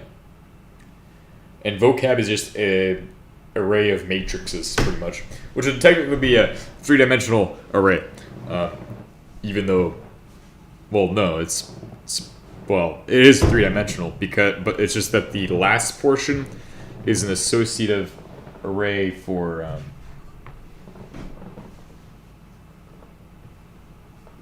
that other thing, which is awesome. Anyway, Fortran time. Let's open up my favorite Fortran program to work on for today. And then we'll open up the Fortran webmication device of all time. Fortran Hello World. Bro, I was stupid to think Haskell would be any cool.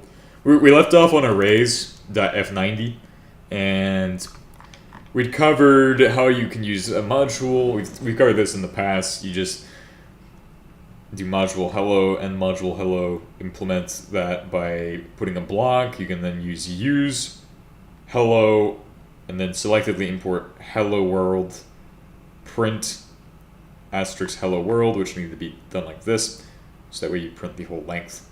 Then we have block 2, which is just a block full of its own little program thingy, kind of, which just contains a bunch of local variables and prints for different things, specifically for integer I, array, and array2. And here's some examples. This one printed in strides of 3. This one, cd exit by the way, and cd cd home slash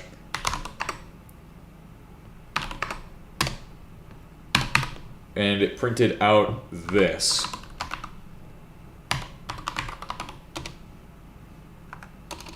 I'm done. Erase. There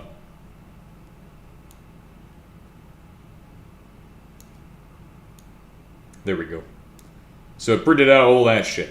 So no idea why the last one's like some fucking random number generator, but it is a random number generator for some fucking reason.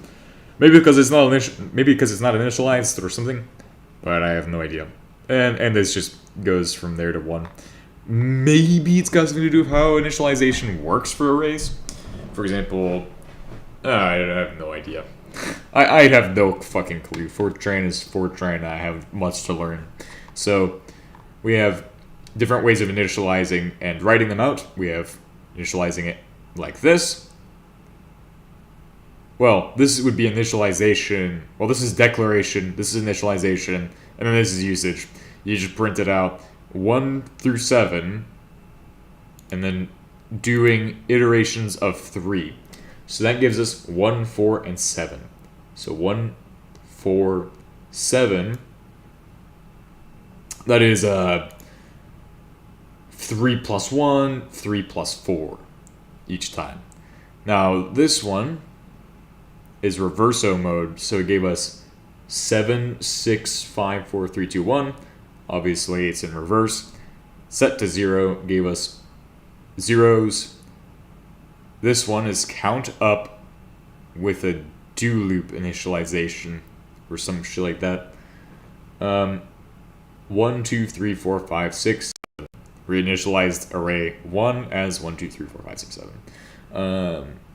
The next one is array 1, 1:3 equals 5. So that's the first 3 to 5. And the second one should have set everything else. Yeah, and the next one, 4 onwards as 6. Or 4 onwards as 5. But actually that's wrong. It's 10. It's setting 4 onwards as 10. That works. And now we just have array 2, which is to first column of a 2D array, which gave us a first column, although it somehow is a random number generator. Who knows? And that's how we print it. Wow. And then the last part, we just print n block array. But it doesn't even print that. So why? Why no print it? Why no printy? Anyway, doesn't matter why no printy. It should printy, but no printy. Why no printy? Who really cares? Implicit none. Obviously need to have implicit none. Continue onwards. Block. Now, are we implicitting none in these? I don't think so. Do we need to? I don't know. I don't remember. I don't think you need to implicit none as long as implicit none is declared in the program. And technically modules need to implicit none. So I think we're fine. So then what? What do we do next? We need to open up the Fortrans.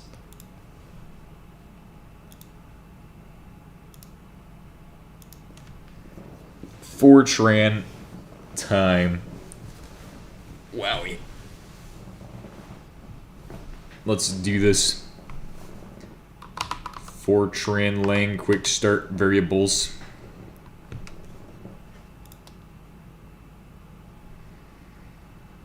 Arrays and strings. That gets us down to about dynamic arrays, because this was the original portion. So far we have specified the size of... Where'd it go? Oh god. We're currently traveling a very far distance to get to where I need to be at.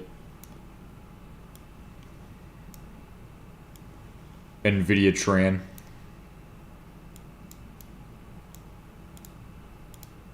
Nice. There we go. The Fortranification.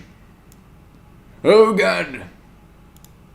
I'm being teleported to other dimensions again. Strange Walter White dimension. Alright, I can still read chat thanks to transparency. This is the moment of all time. Hooray. Nice. And I can still use that because of transparency. And I can still use this. I can still see the CEO using transparency. Very good stuff. Deallocate. Alright. Allocatable dynamic array. So far, the specified size of our array in our program. This type of array is known as static since it's fixed size when we compile our program. Quite often, we do not know how big our array needs to be until we run our program. For example, if we are reading data from a file of unknown size. For this problem, we will need allocatable arrays. These are allocated with while the program is running. Once we know how big our array needs to be.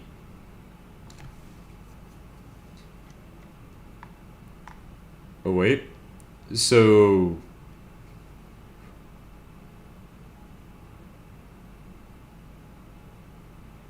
allocatable arrays. Allocatable local arrays are deallocated automatically when they go out of scope. That's good to know.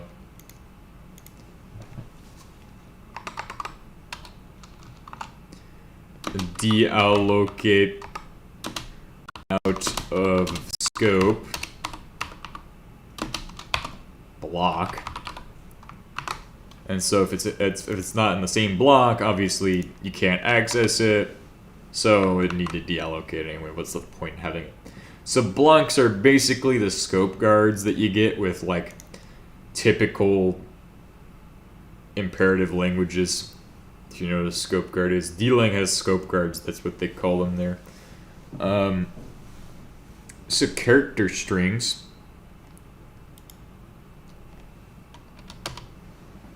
All right, block, which will be the character strings block.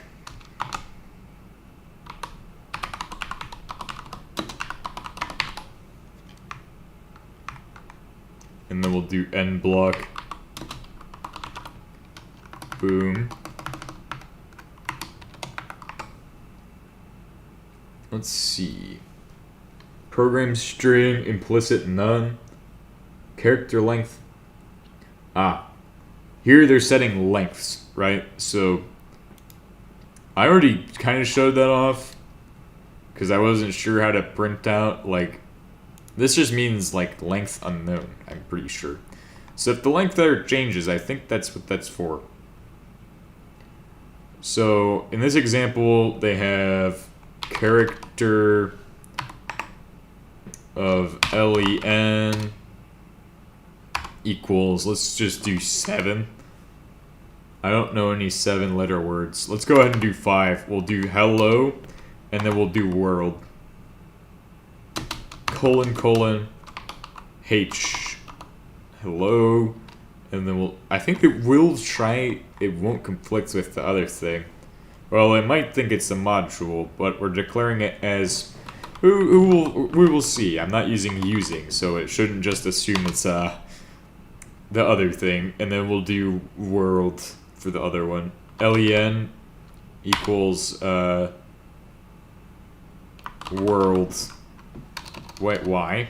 No. WORLD 5. So that makes it 10. But let's say we have a 6. So that would be a space. World.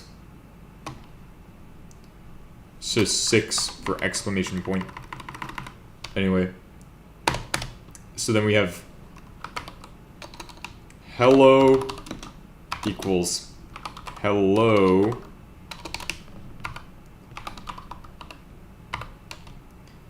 world equals world exclamation point. Another hello world example, just overcomplicated. But hello world is a great way to kind of put strings into existence.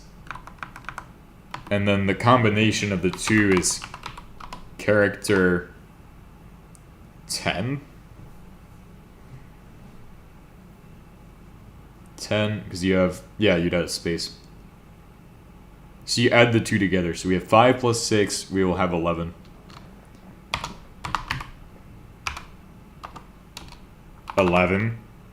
Because 5 plus 6 plus 1 for the space,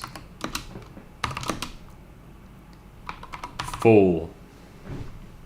We'll call full we'll call our variable full. It also fits the kind of block look I'm going for in my program, because my program is my art, bro. It's gonna be thingus. Oh wow, concatenation looks fucking shitty in this. That's the one. That's the first thing I've said that for. Full equals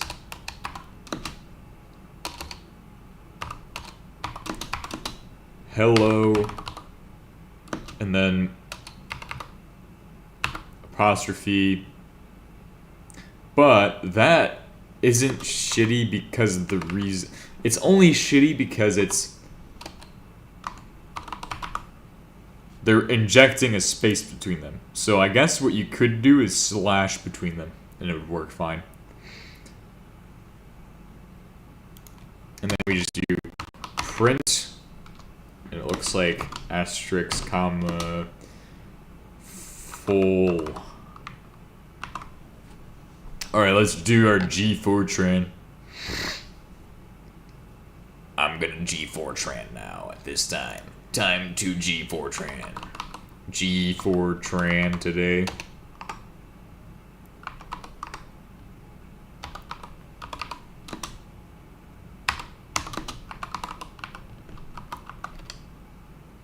Huh? What? Go back. Allocatable array of 9. You have a problem with allocatable array of 9? Ah. Oh. Okay, those are right.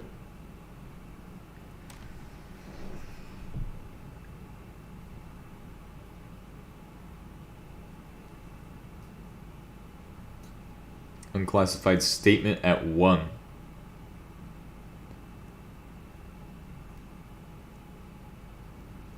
Allocate. You're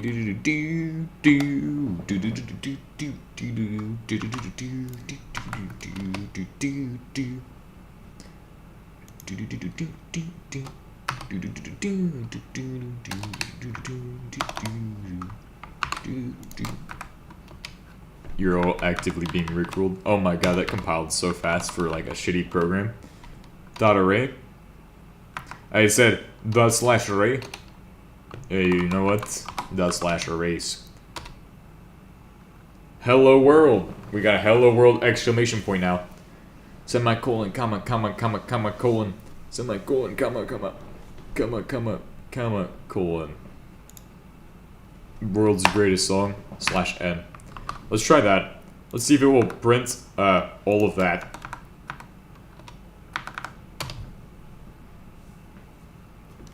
How do I put new line delimiter in my statement of all time? I guess it doesn't print using normal Linux system. Which is good, because I hate when things depend on the OS, because then I have to write 5 times as much code for like 2 operating systems that don't matter, and then also make sure that it only works for Linux. I'm like, bro, I don't want to write code that has to make sure that no Windows users can use my code, so I'd prefer not to have that in there, honestly. Have Windows support. Who knows?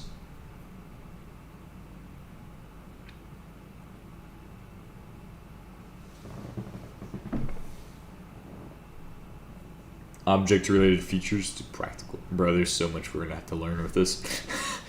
That's okay. There's so much documentation right here, honestly. But yeah, Fortran pretty easy. Fortran mega easy. Mega easy.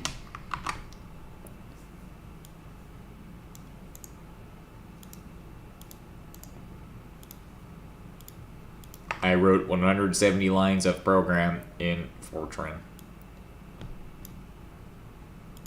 And dynamic.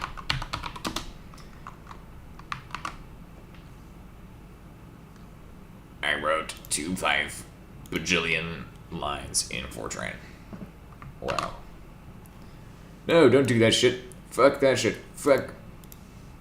Don't save Fortran.com to my computer. I mean, Fortran.org. Alright, so we just did character strings. Allocatable character string. So then we'll do dynamic character string after this one.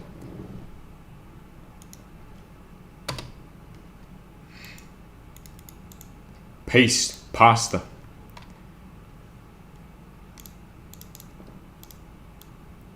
So we'll do character string.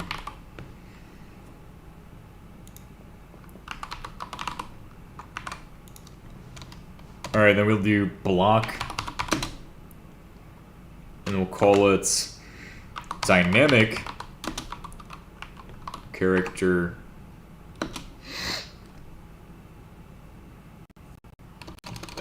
What am I doing? Why am I doing a tilde? Dynamic character string strong.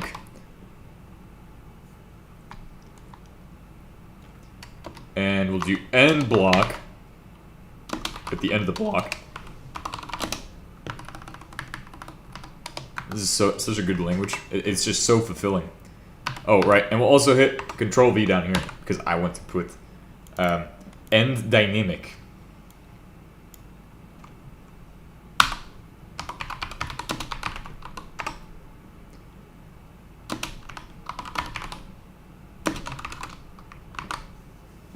Underscore, comma.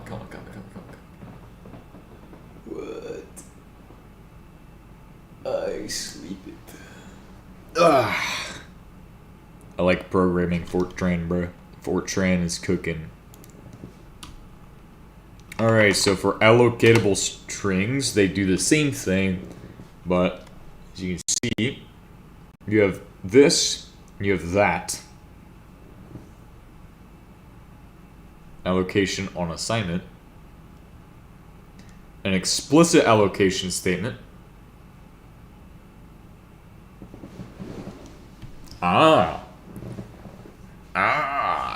What about implicit ones? Well, we'll just copy and paste all this code down there. So, we don't know the lengths. We just put this in block. Because I'm going to use my same shit for this one.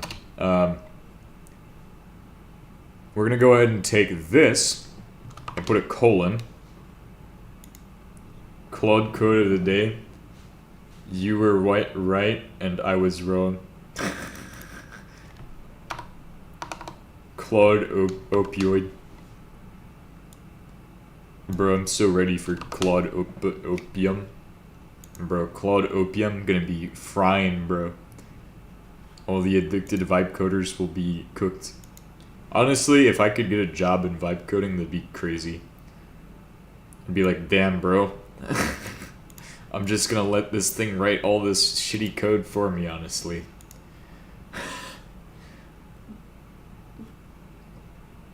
Claude copium? Yeah. Bro, if I had to do like any programming job involving Rust and they said you can vibe code it, I'm like, oh, that sounds like I'm gonna do that.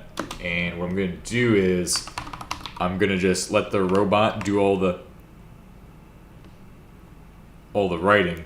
And since I don't want to write any of that Rust code because it fucking sucks, I'll just let the AI do it for me. Since I hate Rust, I'll just let something else I hate do the work for it. I'm never gonna touch Rust, bro? Yeah, me neither. I looked at it and went, bro, this is the most shittiest pile. And the reason it's the shittiest pile is because you were just bolting more shit onto C++. Congratulations. You've made C++ worse. I like that C++ was a good car in the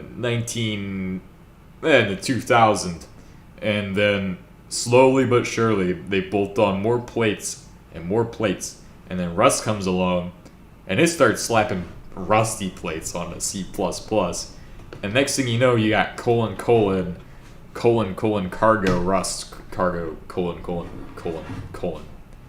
And colon's okay, but it transpiles into C and then gets compiled into machine code.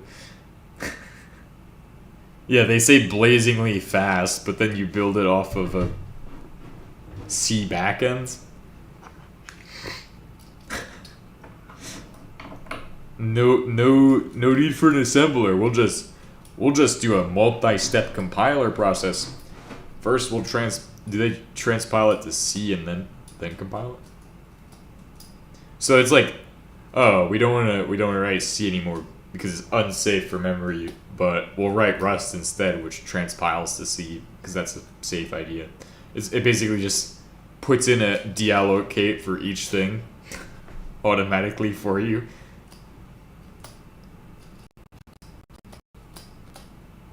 Look, another C contender. Compiles into C, my face win. Rust, C, Rust compile to C. Bro, if it actually does that, does not native transpile to C. Bro, they actively are denying it, bro. I swear. It's a hoax or something. They're doing something. Mr. Rust RC. What? So how do we... Rust is the new C? Bro, Rust is not the new C. Rust is the new shit. Okay, Rust is the new shit. And I hate the new shit, okay? It's like, Rust is the new C++.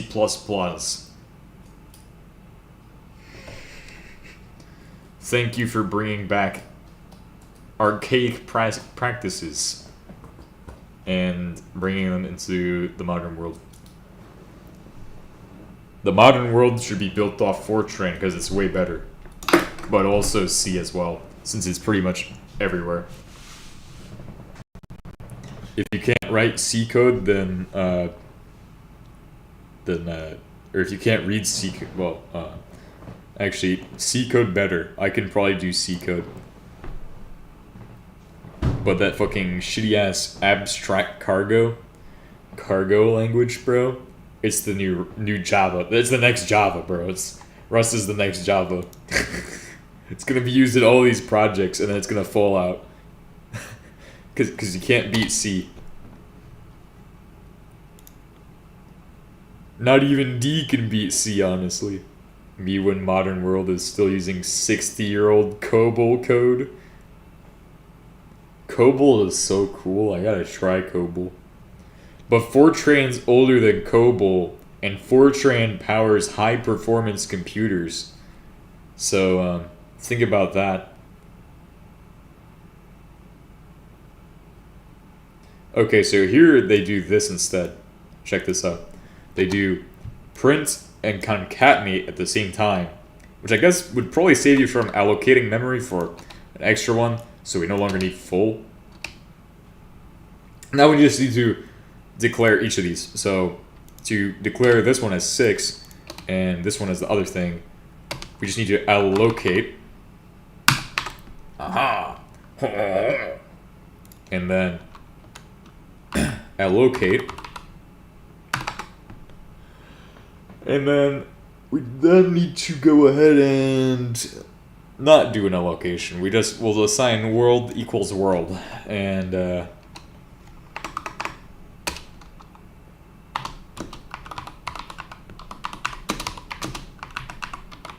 want to assign.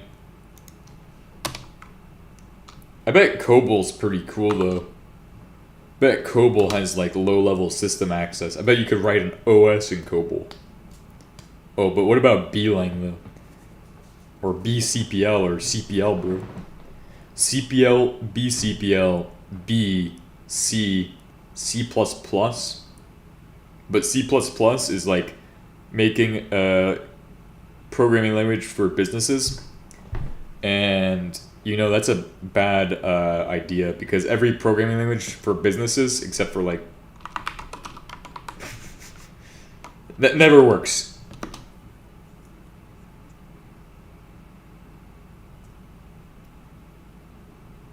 Explicit allocation.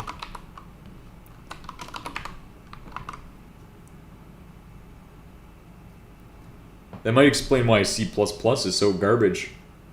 Like, C++ is like fucking putting square wheels on a car because you want it to go faster. The logic isn't there. Java is like the same thing. Java is like the same thing, but you add extra wheels. Because you're like, well, I don't know if these wheels will have enough surface area, so I'm going to add double. Because I think it will make my fuel mileage better when I'm going over mud. But then you just drive on regular roads. Oh wow, I love C++ a lot. I could spend hours going on about Java and C++, but I don't really look at Rust enough to hate Rust, so we gotta find more ways to hate Rust, honestly. Array of strings. An array of strings can be expressed in Fortran as an array of character variables. All elements of a character. Have we tried compiling it yet before we do any of that? Yeah. So you allocate, right? You allocate character 4.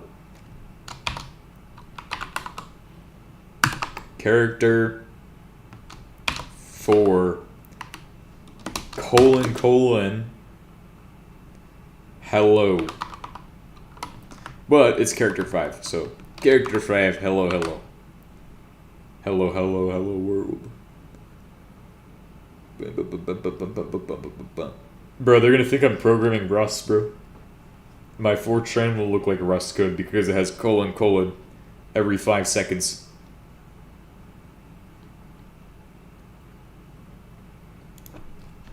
Fortran better than Rust.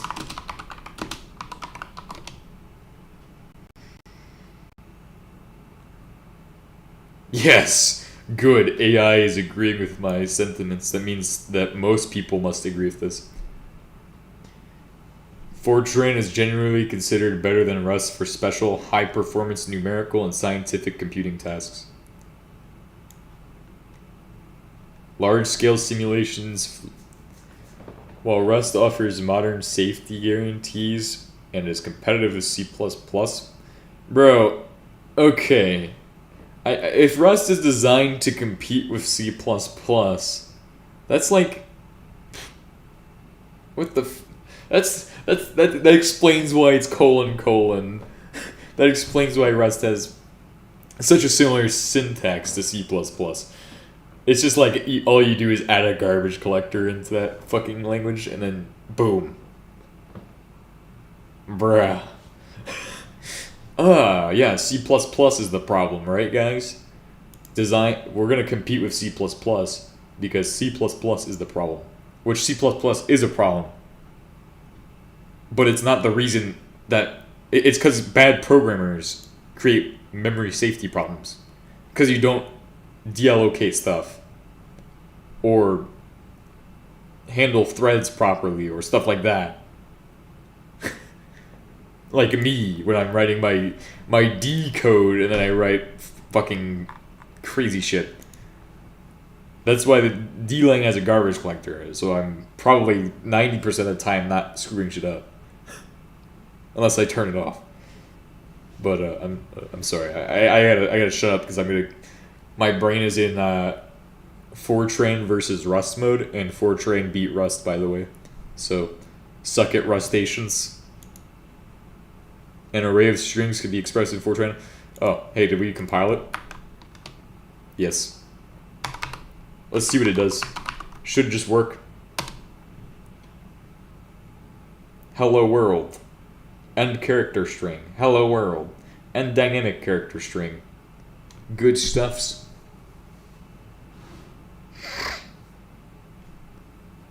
Righto. Next up is the array of strings. We're going to go ahead and copy and paste this entire block. Actually, no, I got to write it myself. Block. Array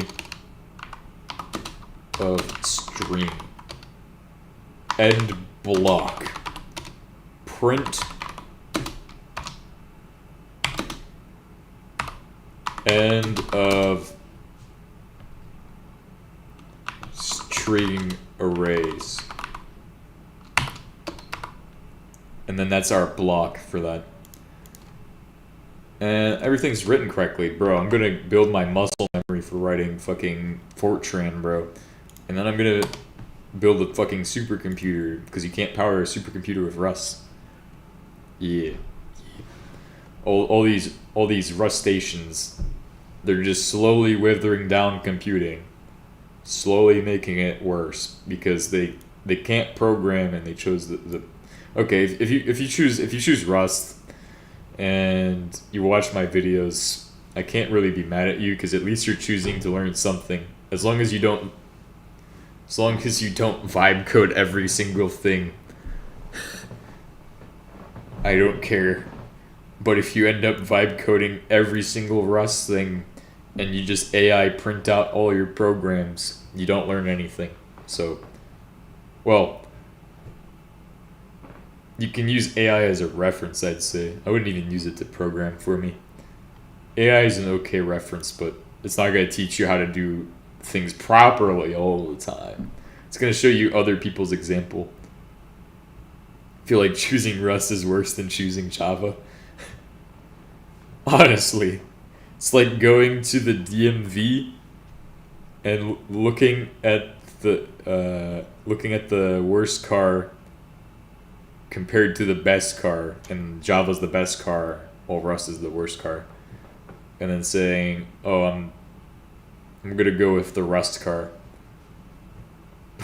or go with the Java car, or something, or a Java mobile.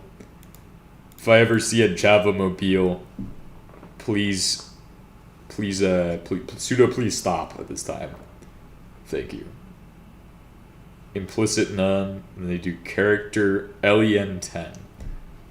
So character len equals 10. User and DB name.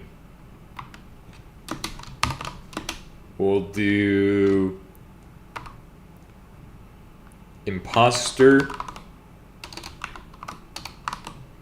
and we'll also do comma subs. Boom. And oh wait, that's keys and vowels. So they said keys. Oh, this is the my bad, I'm not paying attention. Bro, I think I'll learn Java maybe at some point. Oh wait, I fucking hate Java. Comma dim2. Dimension 2. What if I get a 4-dimensional array going? How would a 4-dimensional array look in D-Lang, or in Fortran? Oh, by the way, if you all didn't know, we're on NVIDIA mode today. We're NVIDIA maxing. What the fuck is this? Whoa, what the hell did I just do? I just opened like 30 things all at once. Accelerator field, crafting CPU cluster class dot get declared field, accelerator. They're setting accelerator field to equal the crafting CPU cluster dot class dot get declared field accelerator. What is that, a string at the end? So like a string, and then I guess accelerator is a field of a class, and then probably something to do with taking the declared field from CPU cluster, which is a class file, clearly, since you're using Java. I don't know. They're just initializing something. Well, that's not initializing, it's just setting it equal. Well, actually, maybe it is. It's like plus equals equals. It's an instance of the class, though. How the fuck does it set it? Well, no. Wouldn't it just be like, you say crafting CPU cluster dot class, and that references get declared field. You'd have to like point to where it's at. It's like, obviously you need to, but that's like how I would do it in D-Lang. I'd be like, all right, so to call, for example, if I wanted to get the string words, I just write input.words. But that also would mean that my class is like static, kind of. But Java's all about the class-oriented stuff, object-oriented stuff.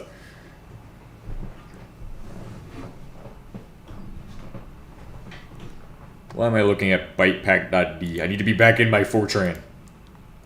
Fortrans mode.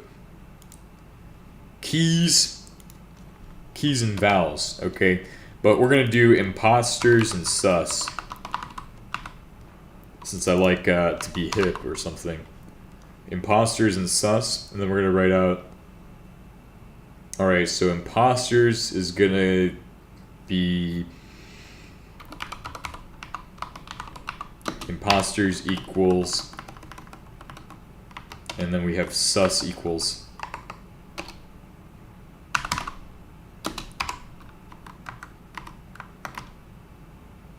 We'll do that, and then we'll do character.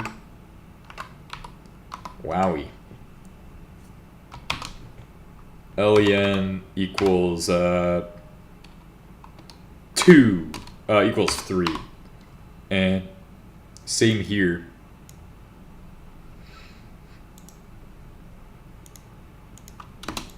So you have to initialize those.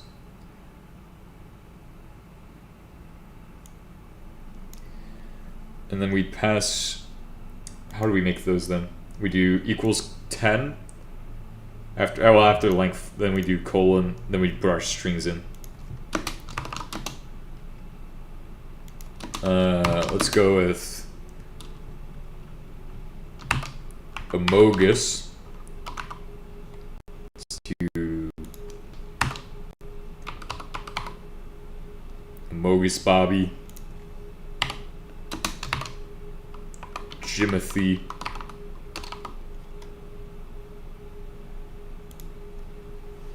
And what year was it? Like 2021? The string 2021. We'll just call it 21. Alright, cool. So that's that.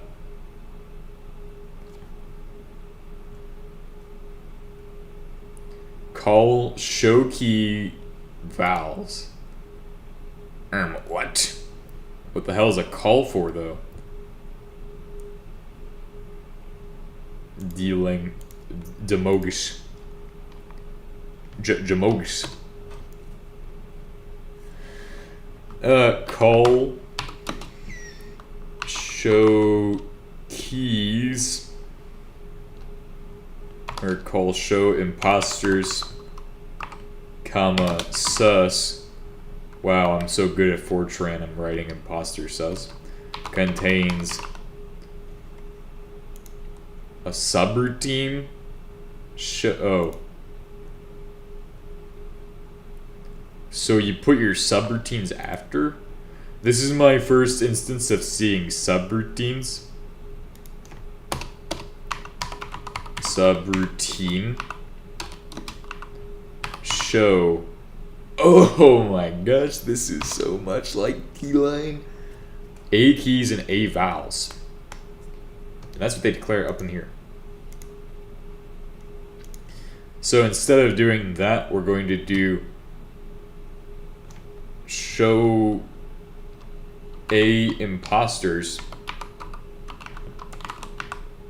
and A sus, or ASUS for losers. And we have to end the subroutine here. End subroutine show. I bet in assembly this is like so close to what it looks like. Like I bet if you were to take like NASM and like integrate it, it'd be so easy to do with this shit. Because this programming language is very similar. A lot of English characters are used when you use like assembly and stuff. You don't really use much like things that aren't English characters. There's like sometimes like percent for like different things, but assembly is terrible though. I don't like assembly at all. Even though I've done some assembly code, It's not my favorite at all. It's like my least favorite. So then we have to do this. Character, len, comma, intent, in. But this is kind of what I did earlier. So character, then we do len equals asterisk, comma, intent, and then you do in,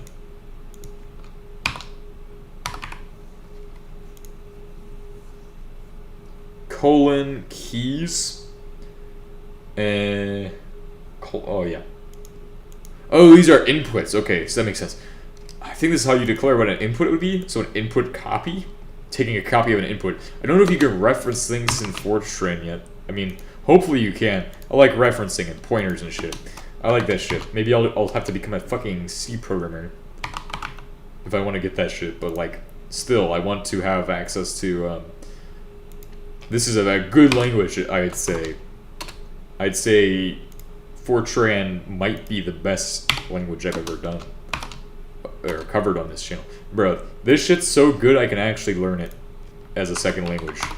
And then I can become multilingual with programming. Oh, this is also supposed to be A imposters. And also supposed to be A sus. ASUS. You know, like the computer company, ASUS. ASUS motherboard. ASUS. Take RAM. Integer. Integer. Where's the integer? Oh, maybe you have to call integer or like declare integer and then do I equals 1, comma, size. And this is like a, I know what this is called. This is like the while true and you don't change anything. I'm guessing that's what that is.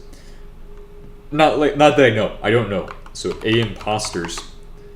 And so for A imposters, print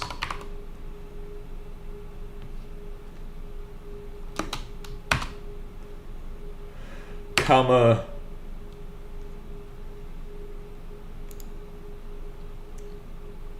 trim A keys. I don't know what this will do to my imposters and my sus, but hopefully it works. Trim. Oh, so do for I, and I is initialized as 1. Then the size, do for the size of imposters. And then trim A imposters, comma, colon,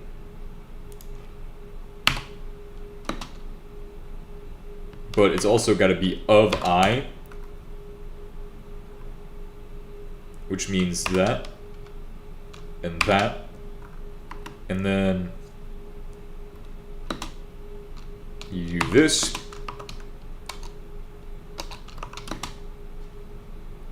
then you do this one,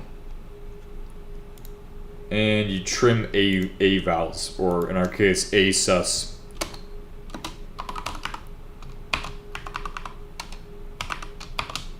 Okay, and then that's also of I, which makes sense. How many of these? Yeah. Where's that one? Where's this one's scope guard? Why? Pseudo. Oh, that's fine. But, we're supposed to print all this? Like that. Okay, that should do. And do. So that's a do loop. And you end it in do. Do loop. I like that. That's pretty fucking cool. When does it check the conditions? This is the condition, I'm guessing. Size would be my condition for the loop. So the subroutines show. That's cool. Now I can make my own functions and shit. That's good.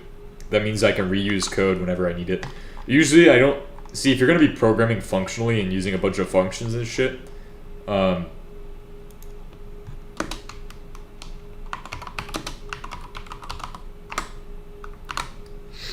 if you're going to be using a bunch of functions and shit, I don't like to really use one for a bunch of different functions, because if I'm only calling it once, I'll just write it into the code. There's no point in having a function for it. Unless you're just going to be importing that into the code as like a selected import, like in dealing. But with this, I don't really know much, so I don't really think I'm going to use this a whole lot to start out. Maybe I'll use it a couple times, but just to practice it. Although I think it's good practice to avoid using a bunch of these when you only need a subroutine for like one thing that gets called multiple times. If it's called multiple times, I think using a subroutine would be a good practice. Anyway, let's try to compile, and if it doesn't compile, then I can't end today's episode until it compiles. So, contains, unexpected contains statement at 111.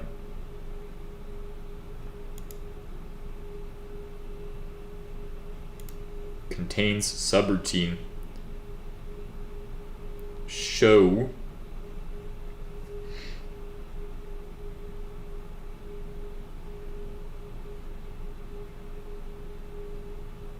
maybe you can't use it within a block.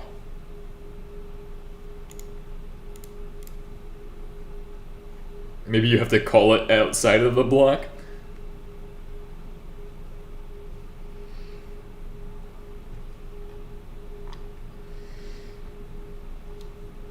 Data declaration cannot happen.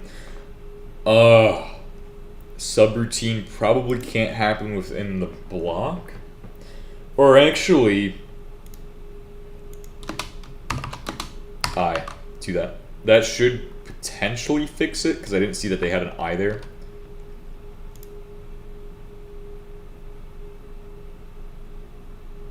They just kind of lined it up, it's weird.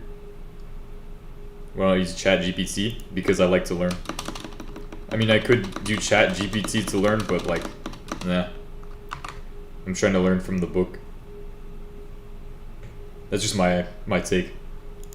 I think sometimes you can't find an answer, then it's okay, but otherwise, why bother if you're not gonna even try at that point? Let's see, comparing and contrasting. Dimension 2, we did that as well. Third-party thinking. Contains. It complains about this contains statement, and I'm assuming you can't put it inside the block. You also probably, because of the rules of how it works, you can't really, I'm guessing contains doesn't work in the block, and then we're also calling before we initialize. So, do we end the subroutine show? Okay, then we end block right there. I think I'll try to solve the rest of this tomorrow, because I want to do some other stuff today. So, I'd like to thank you all for watching. I'll see you guys next time. We'll probably do some more deprogramming next time. What is today? Thursday? Okay, we'll do more hexing tomorrow. Then we'll do some deprogramming, and then we'll end with some me learning Fortran stuff. We'll probably try to fix this shit. Let me put a to-do so I know where I left off. To-do. Figure out why it brokey. Anyway, thank you guys for watching. I'll see you.